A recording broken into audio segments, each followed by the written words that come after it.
Joe, good to see you. How you doing? Evening. How you been? How's things, Joe? Pablo, good to see you. How you doing? How you been? How's things?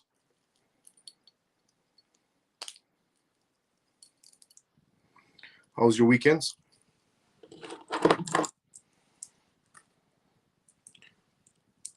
Pure, good to see you. How you doing? How you been? Evening. JP, good to see you, brother. How you doing? How you been?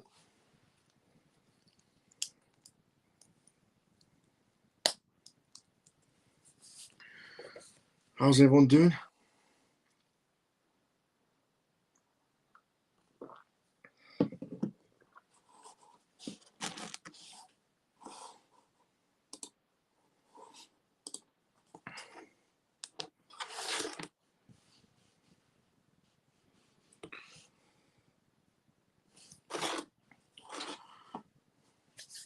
Tor, good to see you all evening. How you doing? How you been?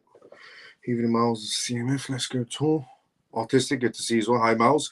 Crazy weekend for crypto. Yes, it definitely was a very crazy weekend for crypto.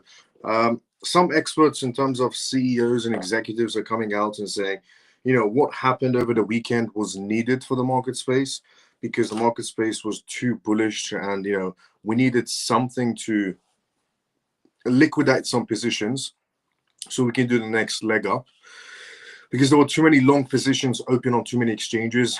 For example, Binance, Coinbase, Kraken, Crypto.com. There are too many open positions. And in instances like this, it's a relief for the exchanges because they don't have to pay out on those 50x leverage positions or 100x leverage positions, depending on which exchanges people use to trade on. But everybody's, taking the whole context for Trump's tariffs policies out of, over exaggerated in some sort of a way. Because in my point of view, Trump is trying to fix pretty much America's economy with the pressure of, tariffs on neighboring countries or countries that aren't also neighboring them. He's genuinely trying to fix the US economy with tariff policies. And obviously tariff policies will cause some sort of volatility stages inside the market space, but they're only temporarily. A lot of people presume that no country is going to cave to Trump's demands. There's a lot of people out there right now who think, Canada won't cave to Trump, or Mexico won't cave to Trump, or China won't cave to Trump, and that America is going to realize that, the world doesn't need America and so on. But then people came to realization within 24 hours that Canada is already struggling. A lot of Canadian businesses have already considered opening up manufacturing inside of America. So Canada is slowly starting to cave because there's too much pressure on their businesses. And that's within a space of 24 hours or even 36 hours. Mexico has already caved to Trump's policies, and China has already caved to Trump's policies. So, these are countries that people thought, Trump's tariff policies are going to go on for months or even years, and, no country is going to give up to Trump's demands. But now people have come to the realization that, hold on a minute, just within a space of 24 hours to 36 hours, everyone's already caved to Trump's policies. Because the bigger picture is everybody needs the US. Even if people don't realize it, we need the US. Pretty much everything around us is because of the US. Sure, most of the manufacturing essentially is in China. However, most of the tech firms that obviously, for example, Apple or even Tesla or even going beyond that, Microsoft and Nevada and AMD chips, and no matter what computer chips you could think about, what mobile phone chips you could think about, vehicle chips you could think of, all these tech firms are all based in America. So America has a lot of control of oil, control of agriculture, control of products, tech firms, finance, everything. So these countries, even though they do huff and puff, for example, Canada, Justin Trudeau, which nobody likes, decided to huff and puff against Trump's policies and say, well, if Trump's going to do 25% tariffs, then we will do 25% tariffs as the Canadian. We're going to go up against Trump's policies. And how well did that go for Canada? Because just within 24 hours, already Canadian companies have decided to open up manufacturing in the US because they are already feeling the pressure just within 24 hours. These whole tariff situations aren't going to go beyond, months and years where people pretty much presume. The max these tariff policies will go is 36 hours because just 36 hours is needed for every country to realize they need the US no matter what. So I'll be honest, I think we're going to hear the news of Canada becoming the 51st state of the US very soon by the looks of it. Even Panama, who was, made a contract with the US a long time ago to build this trade deal, and then somehow decided to go with China and decided to do a trade deal. Well, they dropped as well. They decided to essentially go with America once again. What do you know? Tariffs really do work, and they don't work in months and years. They work about max 36 hours before everyone caves into Trump's policies. It's nice to see the world is coming to its senses, and if it is by force, genuinely, it is nice to see it. And a lot of people, also complain, Trump is damaging the crypto market space. The crypto market space is crashing. How can Trump do this to us and so on? But then Biden was pretty much bending over the entire wall for 4 years, and nobody was complaining about it. Nobody was screaming and shouting about it. But then Trump does it for 24 hours of volatility inside the market space. Everybody starts panicking. But that 24 hours fixed pretty much a lot of things. Mexico already caved. Canadian businesses already caved. Panama dropped their contracts with China and rejoined America. That's what Trump is capable of doing, bringing everyone to the same table, even if they don't want it, because that's the control America really does have. But for some reason, America started being weak, too weak, and it was essentially being taken advantage of, where Trump has now came in and said, look, we have all this power. Let's use it. Let's restore the world back to the correct path. And that's what he's trying to do. So a little bit of, short-term market volatility is okay if we're going to go back on the right path, if the world is going to go back into the right path. I would rather take short-term volatility than a lifetime of manipulation from all these corporations, from all these governments, and from all these essentially politicians. I'd rather take Trump's essentially short-term volatility inside the market space than a lifetime of manipulation volatility from Biden's administration of circus freaks or any politicians or corporations. Because being under Trump's policies, it makes everybody get in line, whether they like it or not. And we're starting to see that. Even people who hate Trump can realize, hang on a minute, Canadian businesses already decided to open up manufacturing in the US. Panama gave up China trade deals, became America's best friend again. Mexico decided, you know what, we're not going to put tariffs on the US because that's not really going to work out for us. 19% of Mexico's GDP is from the US. 19% of Canada's GDP is from the US in terms of imports and exports. 2.5% of America's GDP is combined with Mexico and Canada, which means if, Justin Trudeau wants to play this long-term play, the long-term effects on Canada is bankruptcy. While the long-term on Trump is nothing. Prices go a little bit high, but prices are already a little bit high. So as much as Justin Trudeau wants to huff and puff and cry about it and scream about it and shout about it and pretend that he's some strong politician and that he's going to, go up against Trump and try to take him down, it's not possible because the maths doesn't add up. Canada won't be able to last 48 hours without the US. So, don't believe too much of what you see on the news. For example, Mexico's leaders coming up, Mexico's prime ministers, Mexico's presidents, saying, well, we're going to go up against Trump. We're not going to let Trump bully us into doing anything. Well, 24 hours it only took for Mexico to go, I'm sorry, Trump, we will help you no matter what. But before that, Mexico was like, we're not going to help Trump. We're going to go against Trump. We're going to go against these bullying. We're not going to fall for his tactics. It took 24 hours for Mexico to bend the knee for Trump. That's the power and authority Trump has. That's the power and authority America has, which it should be using to put the world back on the correct path. But then anyways, the news will never tell you that. The news will tell you Canada's standing up for their rights. Mexico is standing up for their rights. Panama is standing up for their rights and going against Trump. But they all caved within 24 hours.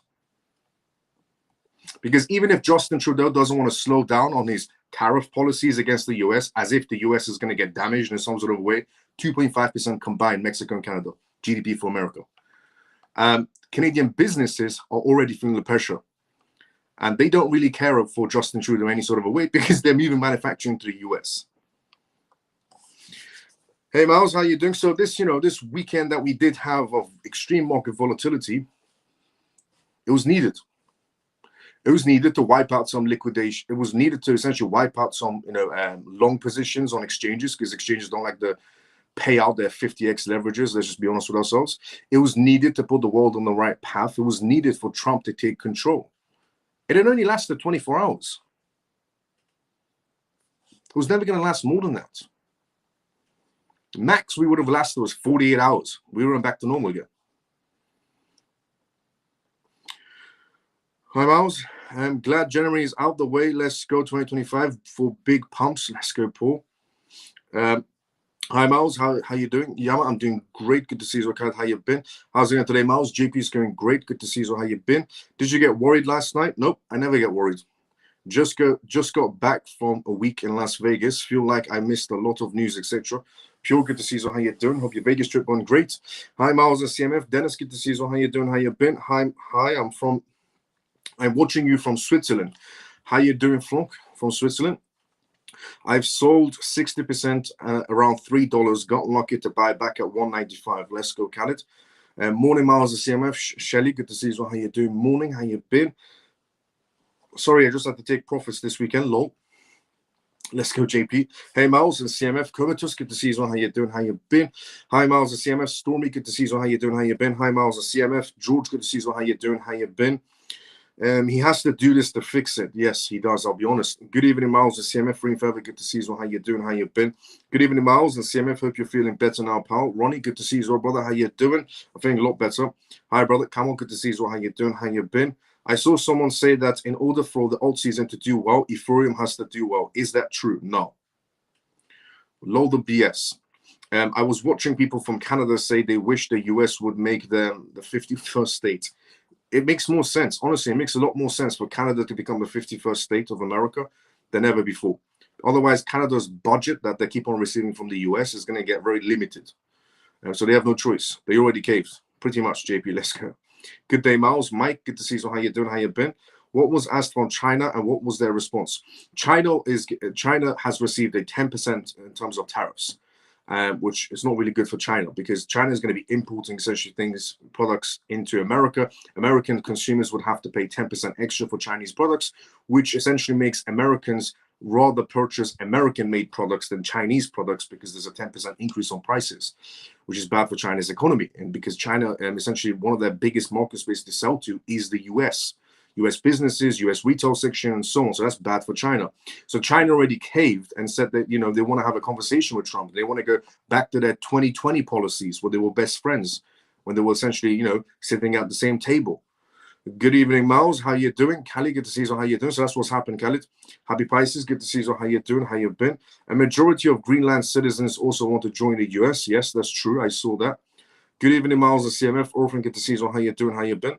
Miles, why the market is always dumping? It's not always dumping. It's just market volatility.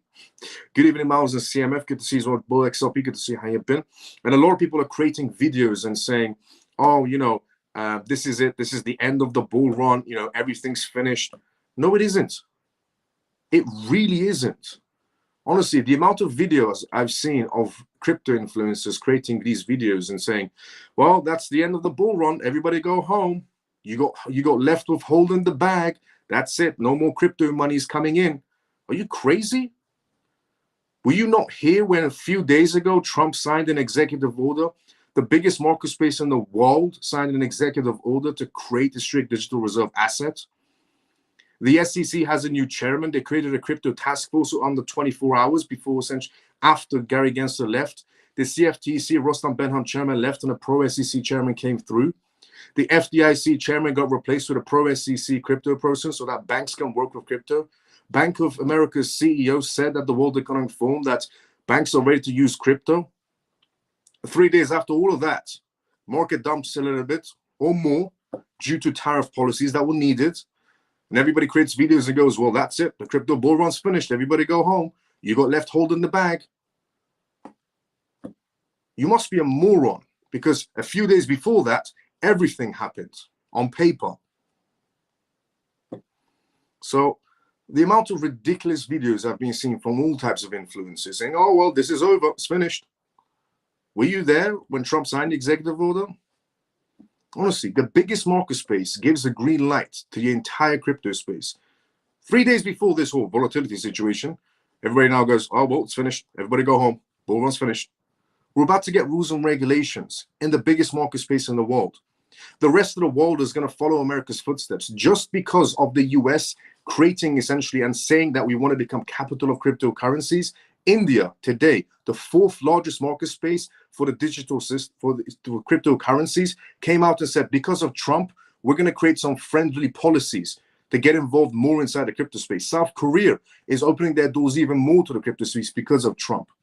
Hong Kong is thinking about doing reserves because of Trump for cryptocurrencies. The EU is thinking about doing reserves for cryptocurrencies. All these things are happening. Every country is following America's footsteps. Everybody's going pro-crypto. Regulations are being made. And the biggest market space in the world become the capital of cryptocurrencies. All of this happened 3 days before.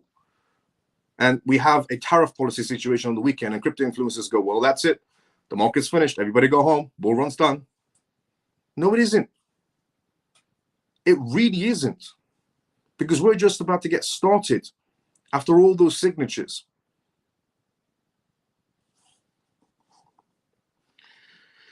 Can't get any worse in Canada. Teach Miles. Let's go, Stormy. Can't get any worse in Canada. Let's go, 51 state. Please liberate us, Trump. Let's go, Comatose. Even Miles and CMF. Sorry, I've missed a few lives because of early work commits. Joe, no problem. Good to see you, Joe. How you doing? He just felt it.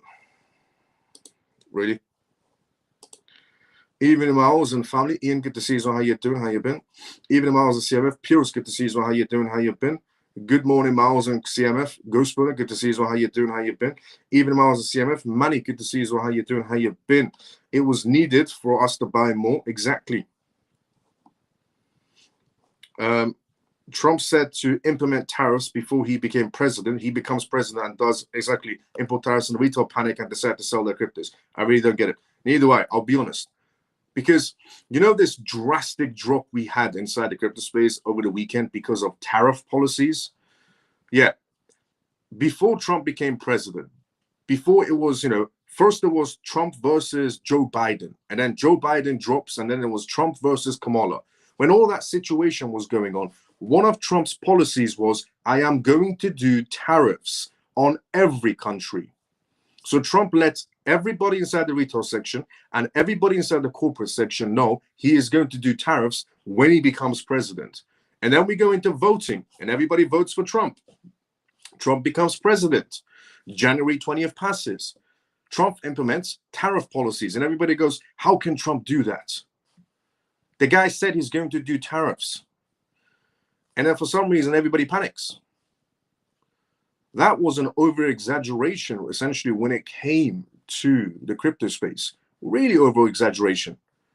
The crypto space should have priced, the crypto space did price in Trump's tariff policies because the guy announced it before he became president, when he was racing against Joe Biden. When he dropped out, Kamala started racing against Trump. He said again, I'm going to do tariffs when I become president. So the market already priced in Trump doing tariffs pretty much first month in, or second month, or first quarter. So that whole little weekend drop that we had was really over-exaggerated. Because it wasn't a surprise. It wasn't, oh no, we didn't know he was going to do tariffs. He announced it before he even got votes to become president. So the entire retail section knew, and the entire corporate section knew that he is going to implement tariffs. So it was priced in. But apparently when we came to the tariff situation, over-exaggeration on the market space. But 24 hours of a buying opportunity. For everybody who kept on complaining, XRP is too high, XLM is too high, HBAR is too high to buy now. Well, there you go. You had 24 hours to buy it cheap. There shouldn't be any more complaining. Honestly, when the market is up, people are like, it's too high to buy now. When the market is down, they're like, oh my God, everything's finished. Let me sell. But the whole tariff situation, it was extremely over-exaggerated. Extremely over-exaggerated. And if you look at the charts on all these exchanges, Binance Exchange, Coinbase Exchange, Kraken Exchange, Crypto.com Exchange, the charts were pretty much copy and paste. For Bitcoin, for XRP, for XLM, for HBAR, for the majority of essentially top 20 or top 30 crypto projects, the charts all look like copy and paste. It was like the same group of people, or in this case, the same group of bots sold and bought at the exact same time. Honestly, the way this whole tariff situation was extremely over-exaggerated. Bots and whales and some corporates had a field day inside the tariff situation because those charts look like copy and paste. If you took away the tickers at the top, for example, the ticker of BTC as a pair to USDT, XRP as a pair to USDT, HBAR as a pair to US, if you took away the tickers and just showed the charts and put the charts next to each other, everybody will think it's the same chart. And then you add the essentially tickers in and you go, hang on a minute, why do they all look exactly the same? It's because the same bots and the same whales manipulating the hell out of it. So this idea of, this what was spreading inside the crypto space, Trump caused the market crash because of tariffs. Nobody saw it coming. Before he had a single vote, before Trump had even one vote, he said, I am doing tariffs. Tariffs happen over exaggeration on the market space. Everybody panics. Honestly, the way those charts look, they look like copy and paste.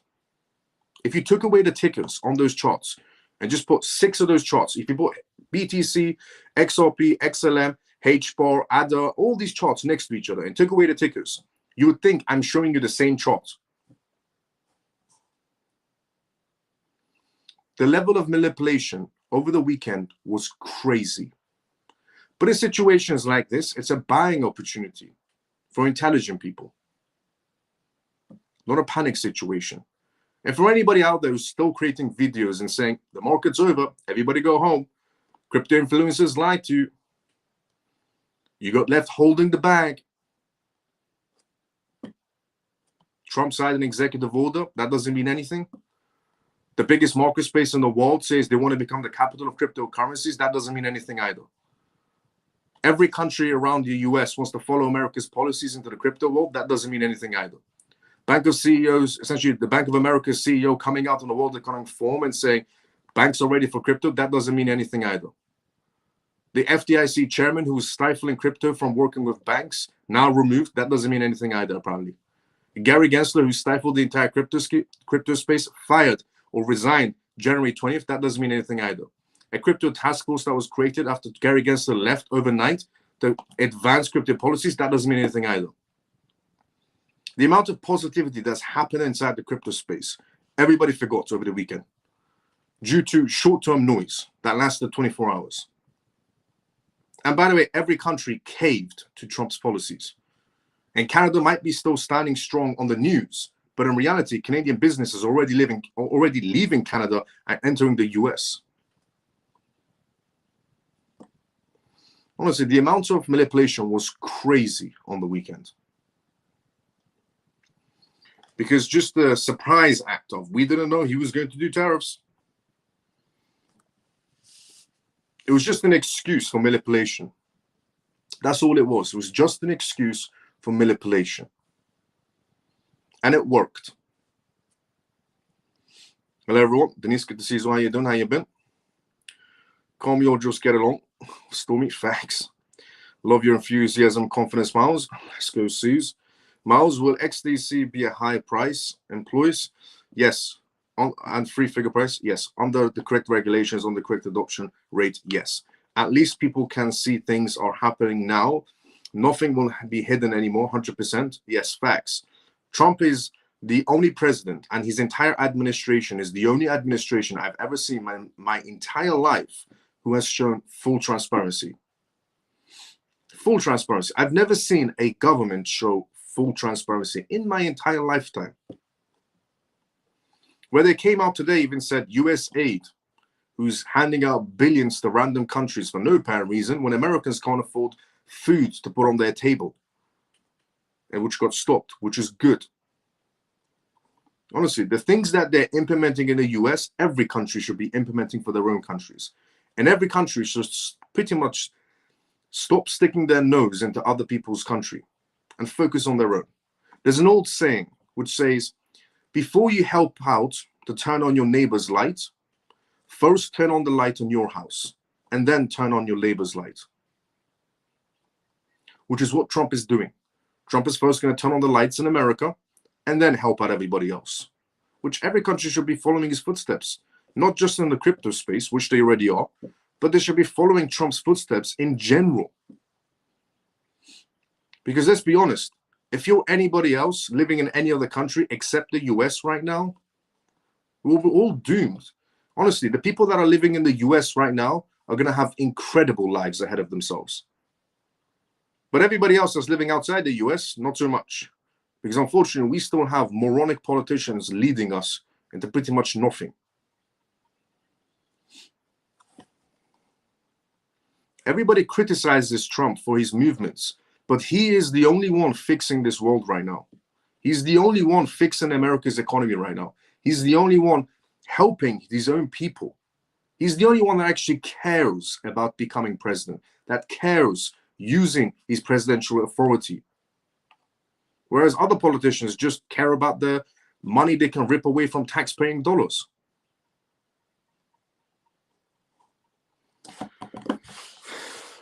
At least people can see things, honestly, facts. How are you feeling now, Brother Miles? A lot better, Funky Brother. Good to see you. Low, weak persons who got scared from dips but give big talk when they go up high, facts. February should be very bullish, facts. Instead, people were selling, facts. Miles, I've sold my kidneys and filled my bags. That's the way to do it. Let's go, Funky Brother. My friend Tim said he sell all his coins. Bull run is over. Bull is definitely not over. Far from over. I just picked up some more H-ball. Let's go. Let's go, Mike. Is 40k H-ball enough? Is great amount. Why are they complaining? Trump said he has, for the last 4 months, he's going to do this. Everybody should be prepared for it, not surprised. Facts. When it comes to tariffs. Hello, Miles and CMF. Lena, good to see you. How you doing? How you been? Either you're a wolf or you're a sheep. I'm having lamb chops. Let's go, Mike. I said this a long time ago, and I said, if you're not the wolf in this scenario, then you're the sheep. There's no way around it. If you're not the wolf in any scenario in life, if you're not the wolf, then you're the sheep. Miles, I can't wait. I cannot wait for XRP to detach itself from BTC and go in its own path. It will very soon. Funky, you have to wait. Money made over time, not overnight. I did a little shopping yesterday. I love the dip. Let's go, happy Pisces. Hi from Malaysia. Shakira, good to see you. How you doing? How you been? Miles, I don't care what it was to the last 3 days. I was shopping. Let's go, Cali. Miles, I'll be honest with you. I did have regrets over the weekend as to why did I not take any profits. Well, if you want to take out profits, it's always a good idea. It's always a good idea to take out profits. I didn't take out any profits. I couldn't care less about profits. I'm seeing the bigger picture. This was just what, short-term noise that lasted 24 hours, a massive distraction. The tariff situation was used for market manipulation inside the crypto sector and the stock sector. Because the idea that, the corporate sector or the retail section didn't see this coming, Trump doing tariffs, but then used the whole tariff situation, which we all saw coming out 4 months beforehand, as a massive manipulation gathering. Those charts looked identical. Bitcoin's charts compared to HBAR, compared to XRP, compared to XLM, all these charts, the majority of the top 10, top 30 crypto projects, the charts looked identical, copy and paste. It was like the same bots were buying and selling. The crazy amount of wash trading.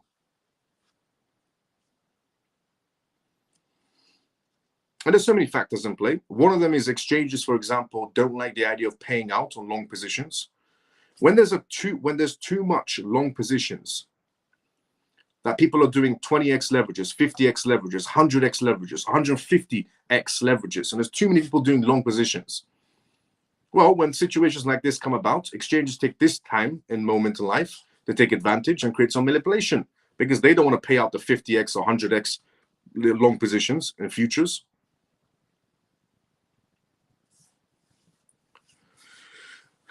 Everybody took this situation as a manipulation stage.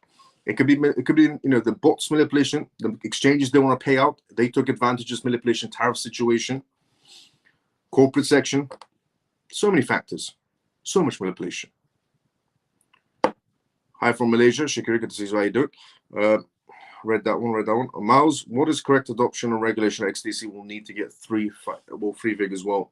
The same essentially regulations that need to be put in place for XRP, to be fairly honest, on XLM, XDC, and H for all the financial projects. Stormy, let's go. Hello, Miles, the CMF family. Chief, good to see you. How you doing?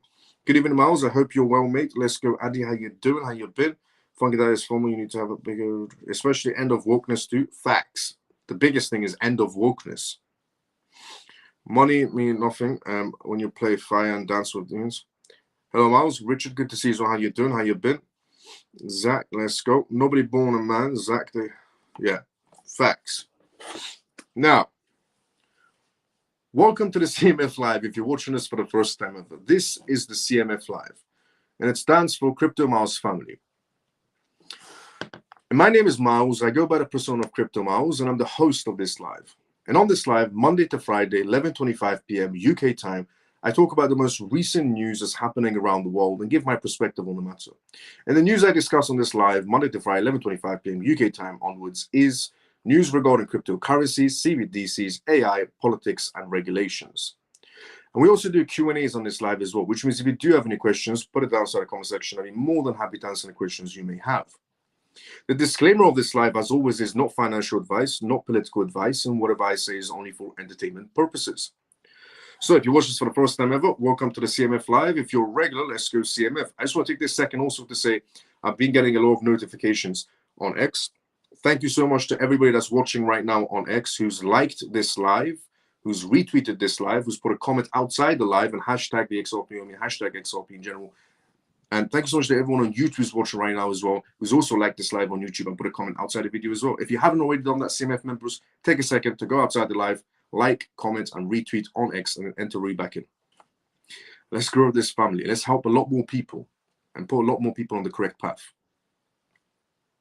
And like each other's comments as well outside the live on the X comment section. What's up, brother Miles? I'm back from training camp. Let's go, Bill. How you doing? How you been? I kept seeing all that bank in Japan would be using XRP 2025, and it'll be next week, then the week after. Can you shed light on this, please? Yes. Regarding news on SBI, essentially mentioning that XRP would be used in the banking system in 2025, they haven't given us essentially the first quarter, second quarter, third quarter, time frame. But, some crypto news and some crypto influencers will exaggerate the deadline. They haven't given us first quarter, second quarter, third quarter, fourth quarter, to be fairly honest. Are they going to use it? Yes, they mentioned it. When are they going to be used? They haven't given us a time frame. What did I miss these 2 days? Shortly, a lot. Just crazy manipulation and price discounts is what you missed. And people reacting to tariff policies from Trump as they never saw it coming, which tariffs are actually a very good thing. Miles, was this event the Black Swan event? No, it wasn't Black Swan. XRP is down. Why? And will it drop more? It shouldn't do, but market manipulation can always be caused. I should sell at $3. No.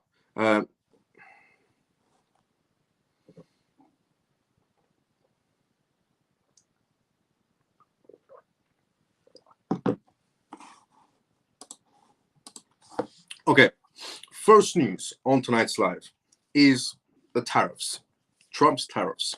Scott, good to see you. How you doing, Scott? How you been? So here it is.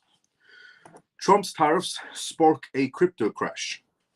However, market experts say it was exactly what the market needed because it was too bullish.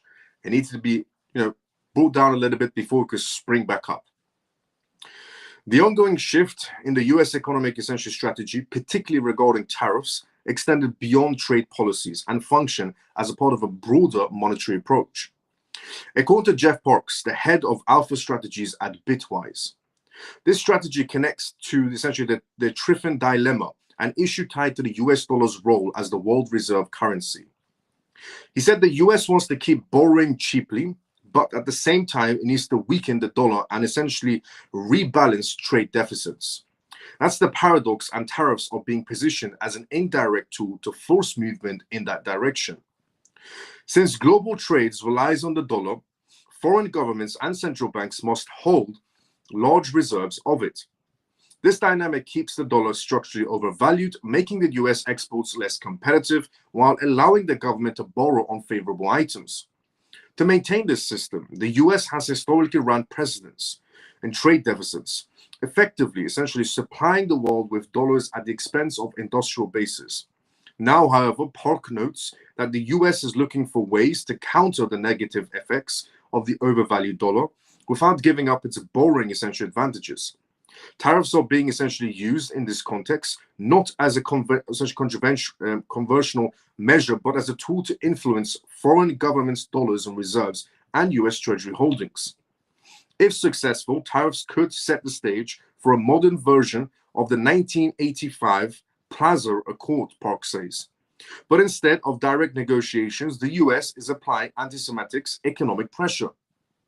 The goal is to encourage trade partners to shift from short-term treasury holdings to longer duration debt, which could help stabilize the US debt market while facilitating essentially a controlled depreciation of the dollar.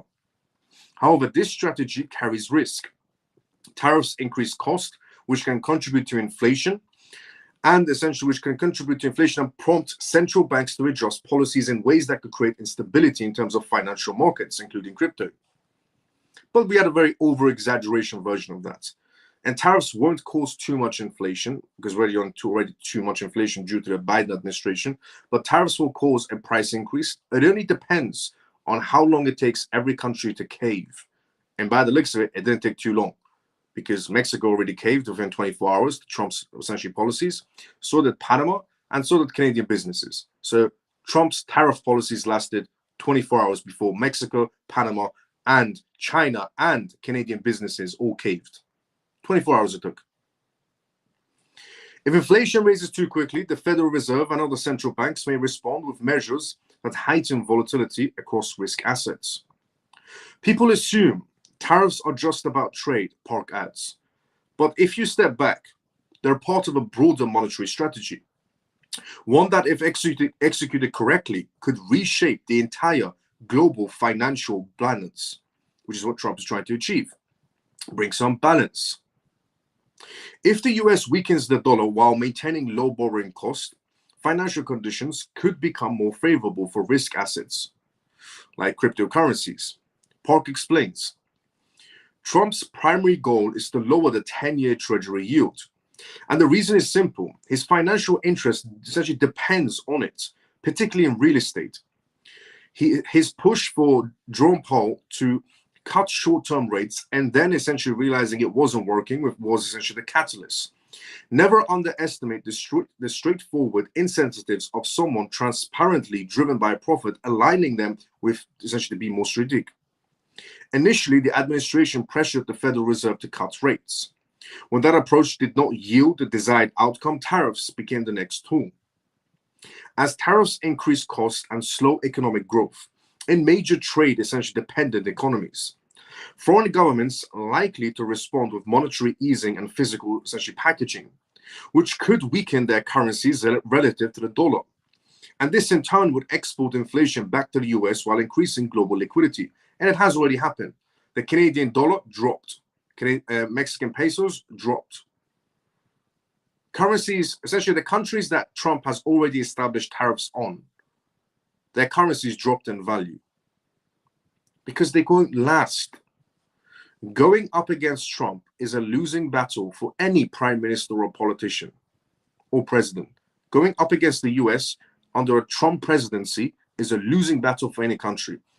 It's better for every country just to cave than to go for some deep depression and then cave. Historically, investors seeking essential protection against inflation and currency debasements have turned to gold, government bonds, and real estate. Today, Bitcoin essentially presents an additional option, a liquidity or cryptocurrencies, decentralized store of value that operates outside of government control. Park believes both the US and foreign investors will turn to cryptocurrencies for different reasons. In the US, cryptocurrencies may act as a hedge against the dollar weakness and inflation, while in foreign essentially markets, it could provide an escape from local devaluation. Mark my words, the 10-year yield is going to drop whatever it takes, Park states. In a world with a weaker dollar and a lower US interest rate, risk assets in the US could essentially rise beyond expectations. And the assets to own, therefore, is crypto. If Park's assessment essentially holds, the very factors that initially contributed to Bitcoin's decline, cryptocurrency decline, tariffs, monetary uncertainty, and inflation concerns could eventually play a role in driving its next wave of adoption. To understand the broader implementation of US tariffs on crypto, News agents essentially reached out to industry experts who offered a range of insights on market reactions and structural shifts and the evolving role of cryptocurrencies. While some see the sell-off as a temporary reaction, others argue it signals deeper economic changes that could reshape crypto's role in the global financial space. Kevin, for example, the co-founder of BitLayer Labs, believes the recent market drop is primarily an overreaction, but warns that its long-term impacts depends on broader economic conditions. He said in short term, this looks like an overreaction by the market, but in long runs, the impact will deepen on how the crypto markets interacts with the global economic environment. He pointed out that if trade tensions escalate into a recession, institutions may cut exposure to high-risk assets like crypto, but if it doesn't, then the other way will play out. If the trade war triggers a global recession, institutions may reduce exposure to crypto and tech stocks, leading to sustained liquidity pressure. But if inflation worsens or capital controls tighten, crypto could attract a safe haven of capital inflows, especially stablecoins and certain DeFi assets. Min Zhu, investment partner at Foresight Ventures, also weighed in on the matter, and he sees essentially the sell-off as an emotional response rather than a sign of downturn. He said the market generally moves in tandem with mainstream financial sectors. And the latest Bitcoin drop to $91,000 that happened over the weekend is at best a knee-jerk reaction. This latest bloodbath is not a gateway to much dreaded crypto winter.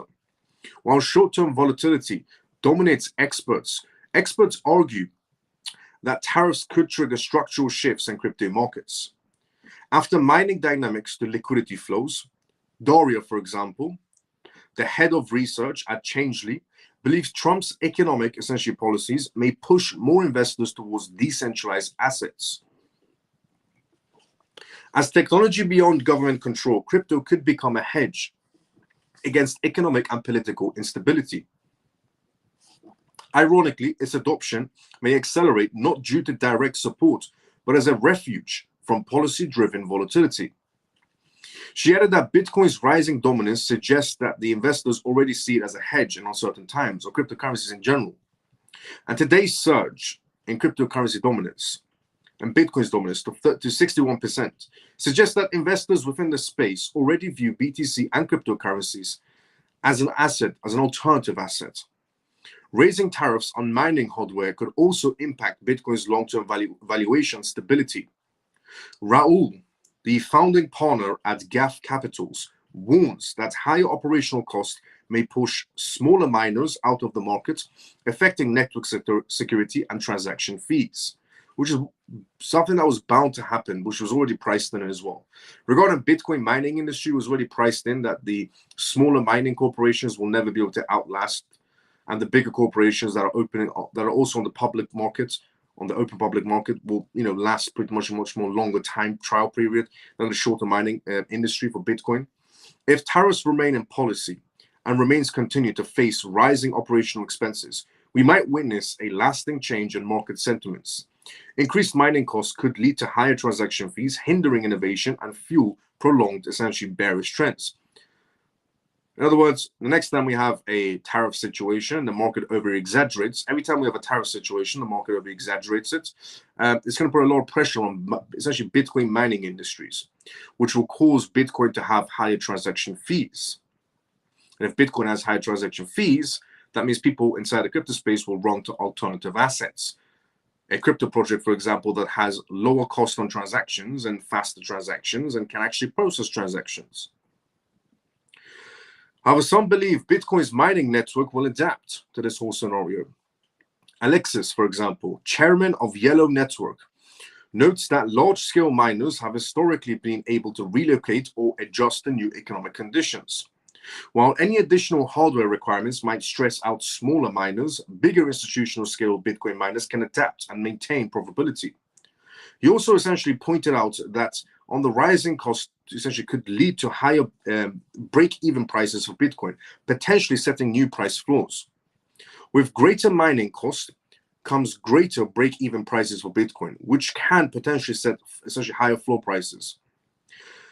Experts in general also weighed in on how tariffs could shift investors' behavior and influence essentially cross-market corrections. Giorgio, for example, the founder of TYMIO, believes that the sell-offs reflects a broader macroeconomic fears rather than just tariff-related concerns. Trump's attempts to break the old world order, causing fear and volatility not only in crypto, but across the global financial markets. In a risk-off situation, BTC still being perceived as a speculative asset will continue going down further. I said this a while ago that Bitcoin is known as gold, digital gold. And I said the only way Bitcoin deserves the title of digital gold is if Bitcoin is considered a risk-off asset. And in reality, Bitcoin is not considered a risk-off asset because a risk-off asset would not react the way it did under this whole tariff exaggeration policy situation. Because a risk-off asset like gold wouldn't react like this. But Bitcoin is given the title, in my opinion, as digital gold and still hasn't deserved that title. It doesn't deserve that title yet. I'm not saying Bitcoin will never deserve that title. I'm saying right now, Bitcoin doesn't deserve that title because it doesn't react like a risk-off asset. But I explained it in a very simple way. I said, if we go into war today, let's just presume two countries today, right now, tonight, going to war. China and Taiwan decide to go into war together. Bitcoin will drop in value, whereas gold will go up in value. So how can we give Bitcoin the title of digital gold when it doesn't react like gold? This is why I say Bitcoin doesn't deserve the title of digital gold yet. Once it goes in the same category of essentially gold, which is a risk-off asset, which means if China and Taiwan, for example, go into war right now and Bitcoin goes up just like gold does, then sure, Bitcoin deserves the title as digital gold. But like this, it doesn't. The only reason they give Bitcoin the title of digital gold is because it has limited supply. Not because it reacts like gold, but only because it has a limited supply. But Bitcoin maxis will never tell you that because they like the title digital gold, even though it isn't. However, some argue that traders' tensions could push investors further into essentially alternative crypto assets. Zoo sees tariffs as essentially an accelerator for adoption, especially if traditional financial markets weaken. If tariffs weaken traditional markets and push investors towards alternative assets, it will increase capital inflows coming into crypto assets. Kevin, who also sees a long-term shift in capital flows and particularly towards essentially decentralized finance, he said if certain countries tighten forex controls or impose stricter capital restrictions, some investors may turn to DeFi protocols as an alternative for capital management, fueling growth in on-chain financial services. Sakura essentially also believes tariffs will further integrate crypto into global finance, which is what we want, making it more responsive to macroeconomic events. We see essentially growing between traditional financial markets and crypto, which suggests that macroeconomic events like tariffs will impact digital assets with greater. And the impact of tariffs on crypto is still unfolding, but several key trends are emerging. And short-term volatility is likely, with Bitcoin reacting to broader market uncertainties. However, if inflation rises or global liquidity tightens, crypto could gain traction as a hedge against economic instability.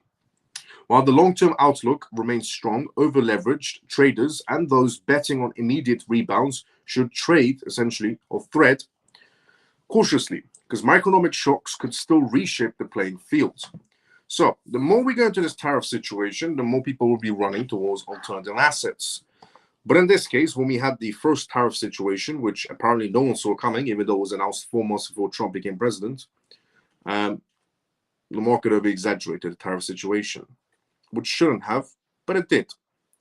And it could also say, as I said, exchanges used, the tariff policy situation over the weekend to over-exaggerate with bots and wash trading. Corporates could have had a hand in that situation. Hedge funds normally have a hand in that situation. Bots definitely had a hand in that situation because those charts were really copy and paste.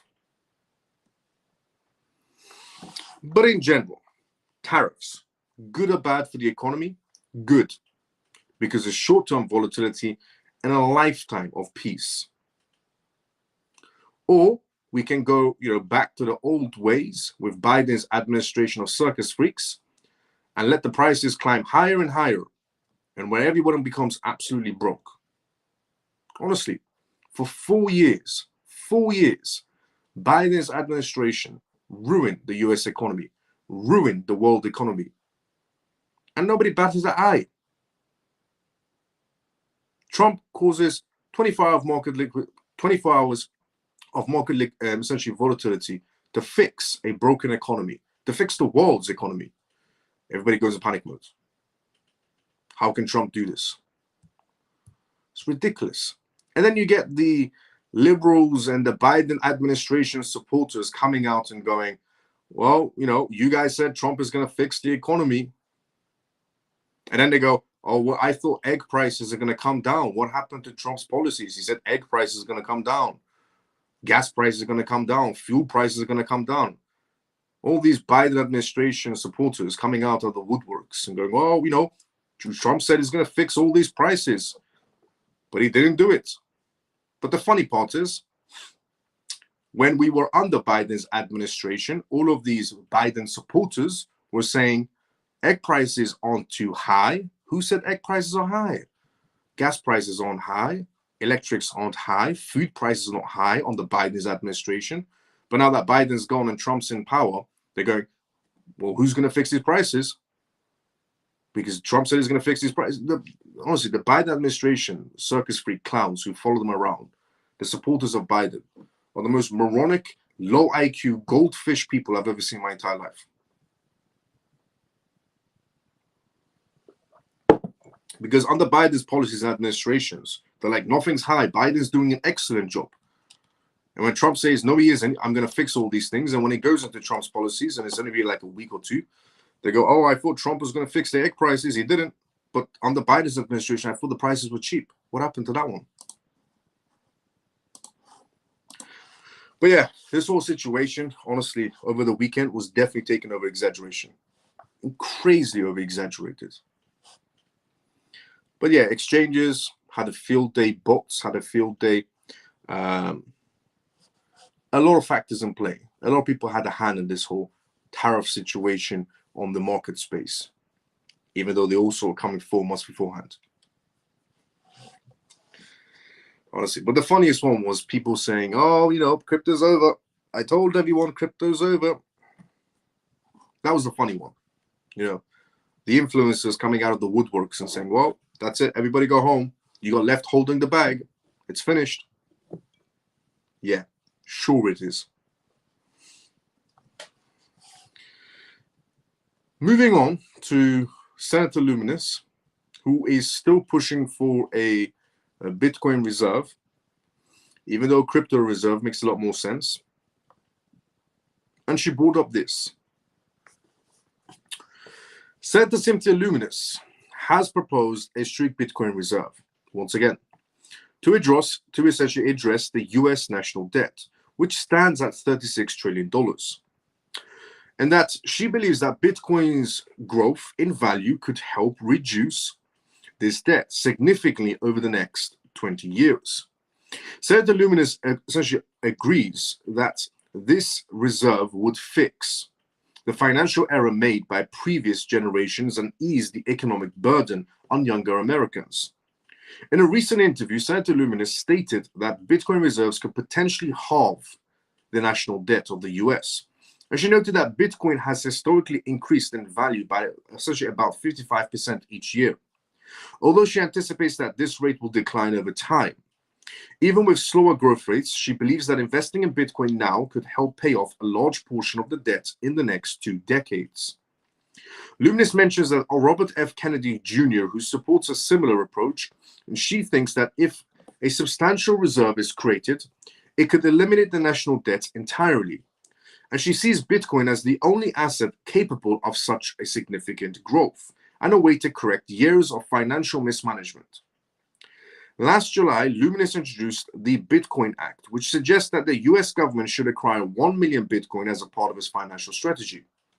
She's also become the first chair of the Senate Banking Subcommittee on Digital Assets, highlighting her role in shaping crypto policies.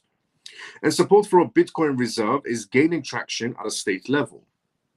Dennis Porter, founder of Satoshi Action Fund, reported that 15 states support the idea, with at least 11 states introducing bills to create such a reserve. Arizona and Utah have also already moved their proposals forward in terms of legislative committees. Just to point out, Utah isn't doing a Bitcoin reserve. Utah is actually the only state that has applied for a crypto reserve, and they've went well more ahead in terms of paperwork. Public interest in Bitcoin, essentially as a national reserve asset, is also rising. Over 3,300 letters have been sent to Congress members urging them to recognize Bitcoin's importance. This movement gained momentum essentially after former President Donald Trump signed an executive order for national digital stockpile. Although it did not specifically mention Bitcoin, because it's not just Bitcoin, it's a crypto reserve, Luminous is optimistic that a strict Bitcoin reserve could restore financial stability in the US and help maintain the dollar status as the world's leading currency. As I've said before, and I'll say it again, a crypto reserve will make 10 times more sense than just a Bitcoin reserve. Whether Bitcoin maxis like hearing it or Bitcoin maxis don't like hearing, I couldn't care less. A crypto reserve makes a lot more sense, because if we're going to fix the national debt of the US and pretty much every other country that's going to follow America's footsteps in this digital world, then a crypto reserve makes a lot more sense than just a Bitcoin reserve. And since Trump signed an executive order for crypto reserve, not Bitcoin reserve, well, we can know where the US is heading anyways. Trump names Treasury SEC as acting CFPB head after firing the previous people.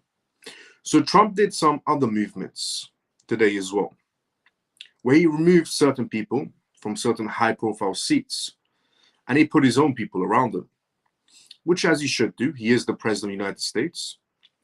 So this is what Trump did. U.S. Treasury Secretary Scott Bessent confirmed by majority in the Senate less than 7 days ago will also take on the role of acting director of the Consumer Financial Protection Bureau, the CFPB, following an order from President Donald Trump today.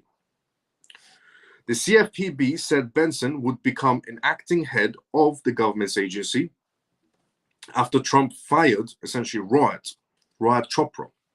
The former director said in a letter to the US president on February 1st that he hoped his replacement would act on the evidence involving law enforcement investigations on big tech and Wall Street firms.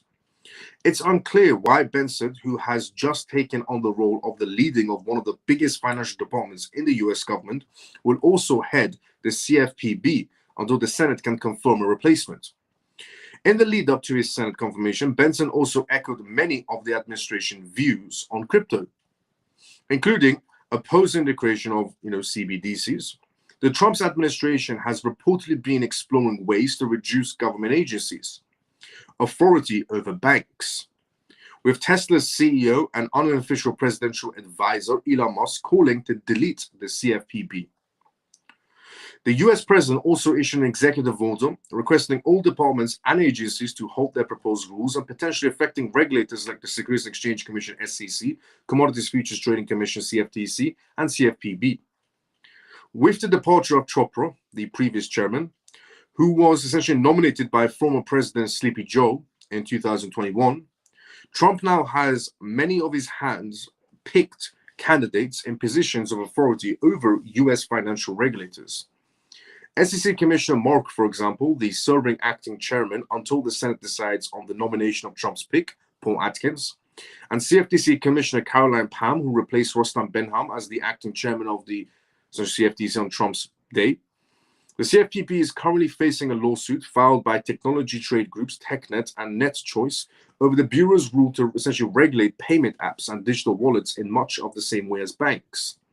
The rule, finalized in November 2024, seemingly excludes crypto wallets and only covers transactions in US dollars. So that's something else that's going to be happening in the US.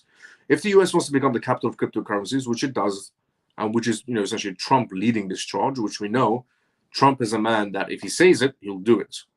He's the only politician in American history or the world's history that if he says he's going to do it, he's going to do it. That he is going to be changing some policies around, and that banks or retail section or corporates will be able to hold some sort of digital wallets, which is amazing to see. But the CFPB is going to be having a very short-term life by the looks of it. But for the short-term life, it's going to have somebody in control of it that is pro-crypto. Every department so far that is major, you know, SEC, CFTC, FDIC, CFPB, every one of these departments who were anti-crypto are all pro-crypto now. And there are people in the crypto space who are influencers who are telling people, this is the end of crypto. What's happened on the weekend? That's it. Everybody go home. Bull run's over. And then at the same time, you have CFTC, CFPB, FDIC, SEC, all pro-crypto now. It's funny, you know, how people sometimes think, even though the truth is staring at them in the face or hitting them in the face in this scenario, but they still can't see it. They still think, this is it. You got left holding the bag. Everybody go home. Crypto's finished. When in reality, we're just getting warmed up.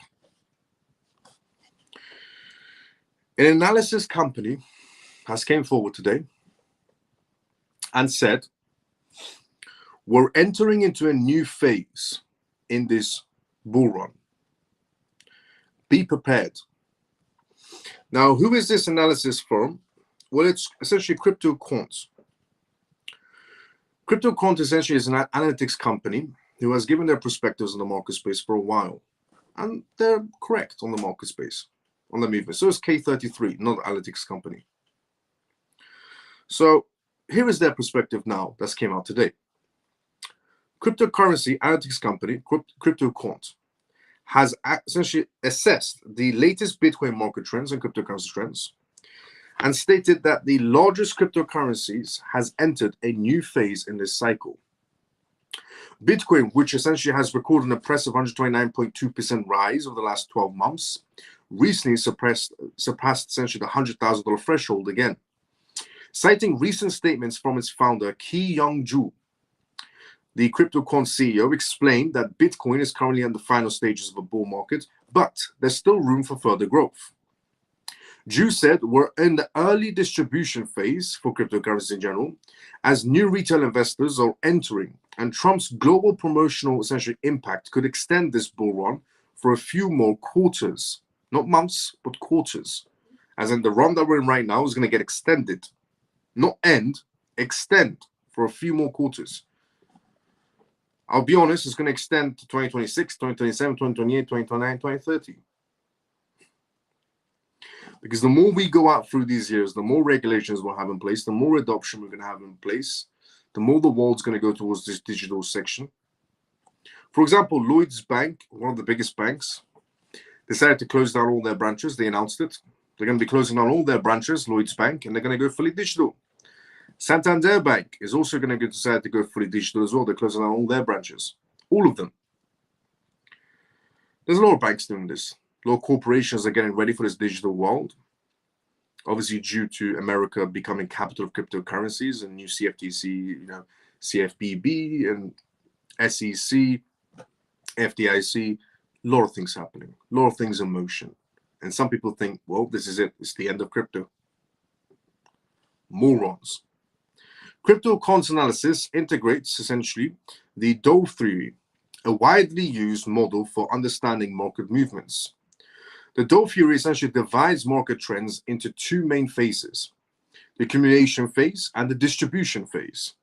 According to this framework, Bitcoin, for example, let's just take an example, experienced a distinct distribution phase in 2022, which led to a technical turning point around 2022 to 2023 curve.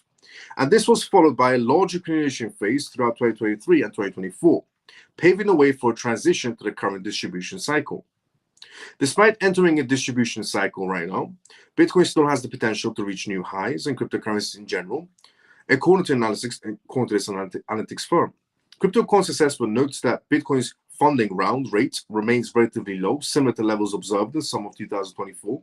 And this suggests that the market is not currently over-leveraged and offers more opportunities for price discovery. Another prominent analytics, essentially, noted that Bitcoin's market is not overheated and under the stable, essentially, macroeconomic conditions. Bitcoin has further growth potential, and now also adds, so does crypto. Crypto has a lot of potential now, more than it ever did before. So what world is this over? Because it isn't. The reality of it is, we're going into a very, very digital world. Day by day, we're getting closer to a digital future. Day by day, under Trump, we're getting closer to a digital future. So just to presume that this run that we're in is over and it's finished and everybody go home and you got left holding the bag is the most ridiculous statement anybody could possibly ever make.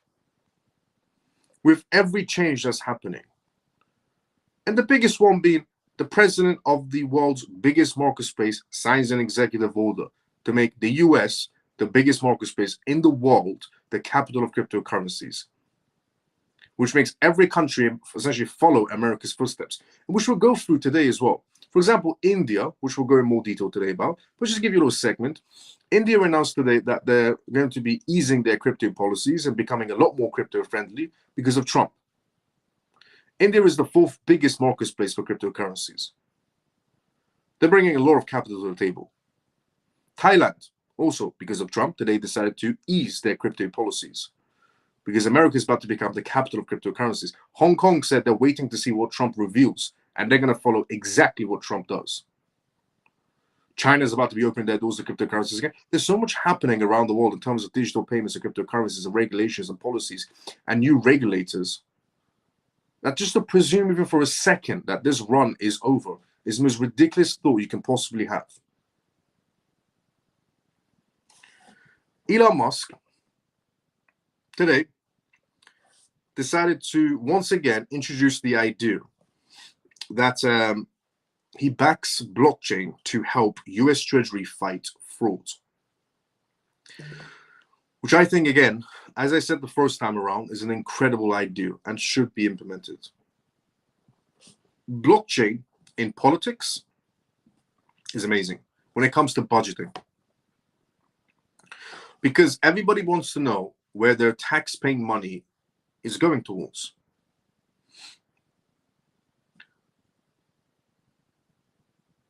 I don't think there's even one person who says, no, I don't really care about this. Because everybody presumes when they pay taxes, their roads, their healthcare, their education is being fixed. And in reality, it isn't. It's going into the government's pocket, which ends up in some random country you've never heard of. And then your roads never get fixed. Your education system never gets fixed, just gets worse. And so does your healthcare system. And then the government blames everything on everything else. You know, they'll say, oh, well, for example, in the UK, we have free healthcare. And then when the NHS, which is the free healthcare we have in the United Kingdom, for example, when the NHS, you know, can't do too many bookings because they're overbooked, because the workers are not getting paid enough, because of everything that is going wrong, the government will tell you, oh, well, you know, the NHS, that's what it is. You know, we're trying to fix it or so on. And the people get angry and they blame the NHS. And people go, well, this is so bad. Why is the NHS? Why, you know, do I have to call my GP in the morning? Why do I have to do this? Why do I have to do that? You know, they all start blaming the NHS. But the real reason is the government has cut the NHS's budget. The only reason why, you know, the free healthcare system that we have in the UK is crumbling is because, well, the budget of the government for the NHS has been cut. Instead, they're sending it to Ukraine. If you didn't know, now you know. Or to Pakistan, apparently. The UK is apparently sending 75 billion pounds to Pakistan. For what? Nothing against Pakistan. But why the hell is the UK sending 75 billion pounds to Pakistan when the UK can't afford to fix its own roads, or to fix its own healthcare, or to fix its own education? Why the hell are we sending 75 billion pounds to Pakistan? Again, nothing against Pakistan, but why? It's movements like this, dumb movements like this, that every country does. And then when it comes back to their own people, sorry, we have no more money left. So honestly, this is one of the main reasons why I say Trump is the best president you will ever see in your entire lifetimes. And that more people should be appreciative. More people should be appreciative of Trump as a president of the United States, because a lot of people aren't. A lot of people still, mock Trump from the retail section. They mock Trump, say, oh, Trump, why is Trump doing this? Oh, why is Trump doing that? He's saving you from your own stupidity. You just can't see it yet. Whereas our governments are sending billions of pounds to random countries. While we can't, while most people can't afford to pay their mortgages or loans or be able to afford petrol, gas, electrics, energy, in other words, or food to put on their table, our governments are sending billions of pounds to random countries. Whereas the US has stopped all of that. So honestly, a lot more people should be a lot more appreciative of what Trump's trying to achieve for the US, especially Americans who are against Trump. Because those Americans who are against Trump, who don't realize it yet, they will realize it later on that Trump was actually trying to save them from their own dumb decisions.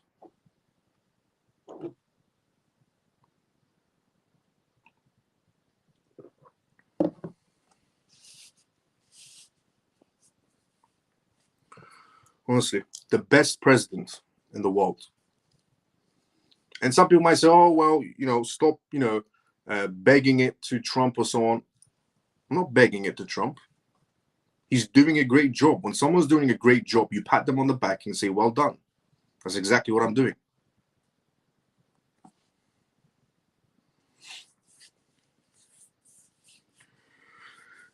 Elon Musk, for example, introducing blockchain into government spending is the best thing ever. Because transparency is what we need. I feel like every citizen is fed up with the whole no transparency when it comes to tax-paying money. Because if we're going to be worked to the bone, pretty much, if the governments of every country is going to make you go to school, get an education, get a degree, get a job, and work until you're 65 to 70, and then you can retire for your pension, if you're going to make us do all of that and we have no say, then at least you can tell us where that money is going towards. It's not asking for much. Because if we're going to do all of that and pay all those taxes until we're 60 to 70, and then we can retire, then the least you can tell us is where you're spending our tax-paying money. So, here it is. Elon Musk, who leads President Donald Trump's Department of Government Efficiency, DOGE, has called out on the US Treasury for approving essentially fraudulent payments and suggested blockchain as a solution, which I agree with 1 billion%, because it's public and we get to see where the government spends it. His remarks came in response to concerns about inefficiencies and mismanagement in Scott Benson's led department. The controversy essentially started when Musk took to X, stating that the career officials in the US Treasury were breaking the law every hour of the day, and by approving unauthorized, unlawful payments. Earlier, without offering proof, he claimed that these officers were under instructions always to approve payments, even known to fraudulent, illicit activities, groups of people around the world. In other words, the US was sending random money to random countries or to random groups in certain countries. His remarks was quickly picked up by essentially many journalists. One of them essentially stating, should the Treasury be put on the blockchain so this doesn't happen? Musk's response was, yes. Igniting discussions on whether distributed ledger technology could help streamline federal government practices. Advocates argued that moving Treasury transactions on-chain would create a real-time record of every dollar spent. They suggested that this level of transparency could help eliminate backroom deals and misallocated funds and hidden handouts, contributing to the conversion detailed on how the Treasury executed transactions with trillions daily, but its systems remain opaque and essentially inefficient, enabling fraud and mismanagement. He claimed that on-chain transactions could help ensure a foolproof system, effectively stepping off the books, deals, and seas of missing funds. Many people who have obviously their own podcast news channels, one of them being podcast host Lindsay, highlighted Ukraine's transparent network as a real-world example of blockchain and government finances. She noted that the system tracks reconstruction funds, helping combat the estimated 40% of aids lost to corruption, which is an absolute load of BS, I'll be honest. Ukraine is not showing transparency in any sort of a way. Others echoed similar views, with ex-users kneeling, mentioning that real-time tracking could revolutionize large financial systems, which I agree with. However, some analysts and developers were more cautious. They suggested that there could be challenges in implementing such a shift, including political resistance and the complexities of overhauling essentially legacy infrastructure.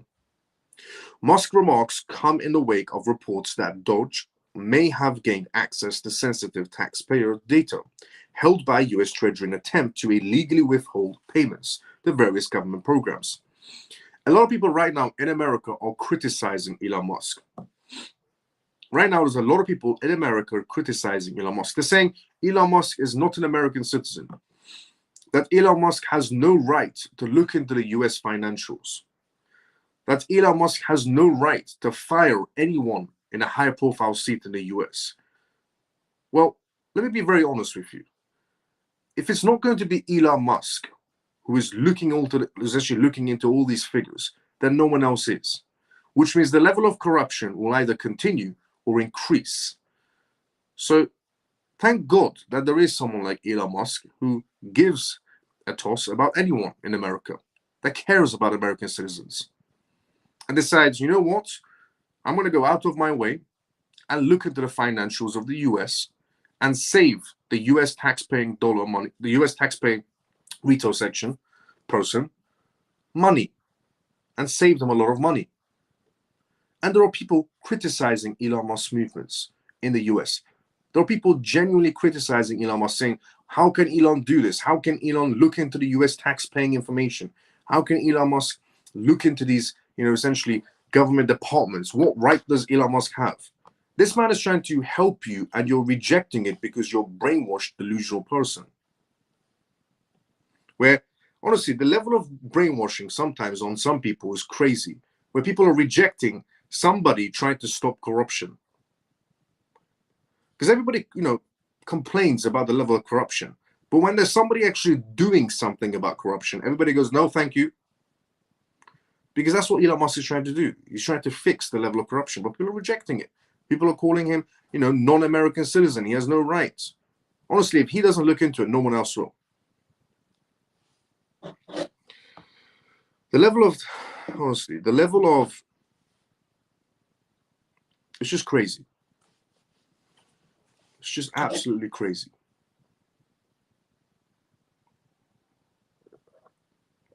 That the level of brainwashing there is, where people are rejecting help. They're rejecting someone trying to stop corruption in their country.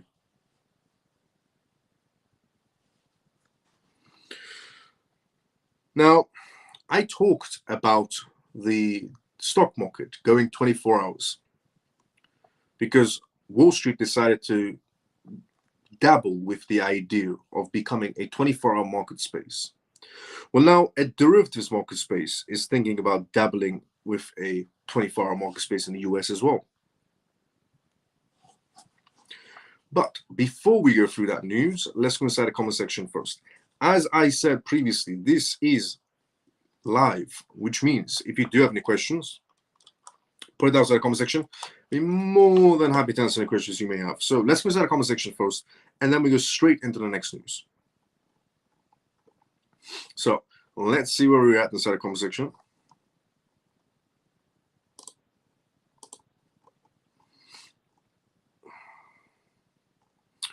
We were here. Share the live. Let's go, Scott. Not many around, but okay. Hello to my CMF family on YouTube. I hope that you had a good day or night. Scott, good to see how you're doing, brother. How you been? Is it true Japanese banks will use XRP this week? They haven't been given the Japanese banks have not given a time frame. However, SBI have discussed the ideas of essentially using XRP for payments, but a time frame has not been given. Even Miles of CMF, Mav, good to see you as well. How you doing, Mav? How you been? Miles, be honest with me. How much XDC I need to be a millionaire?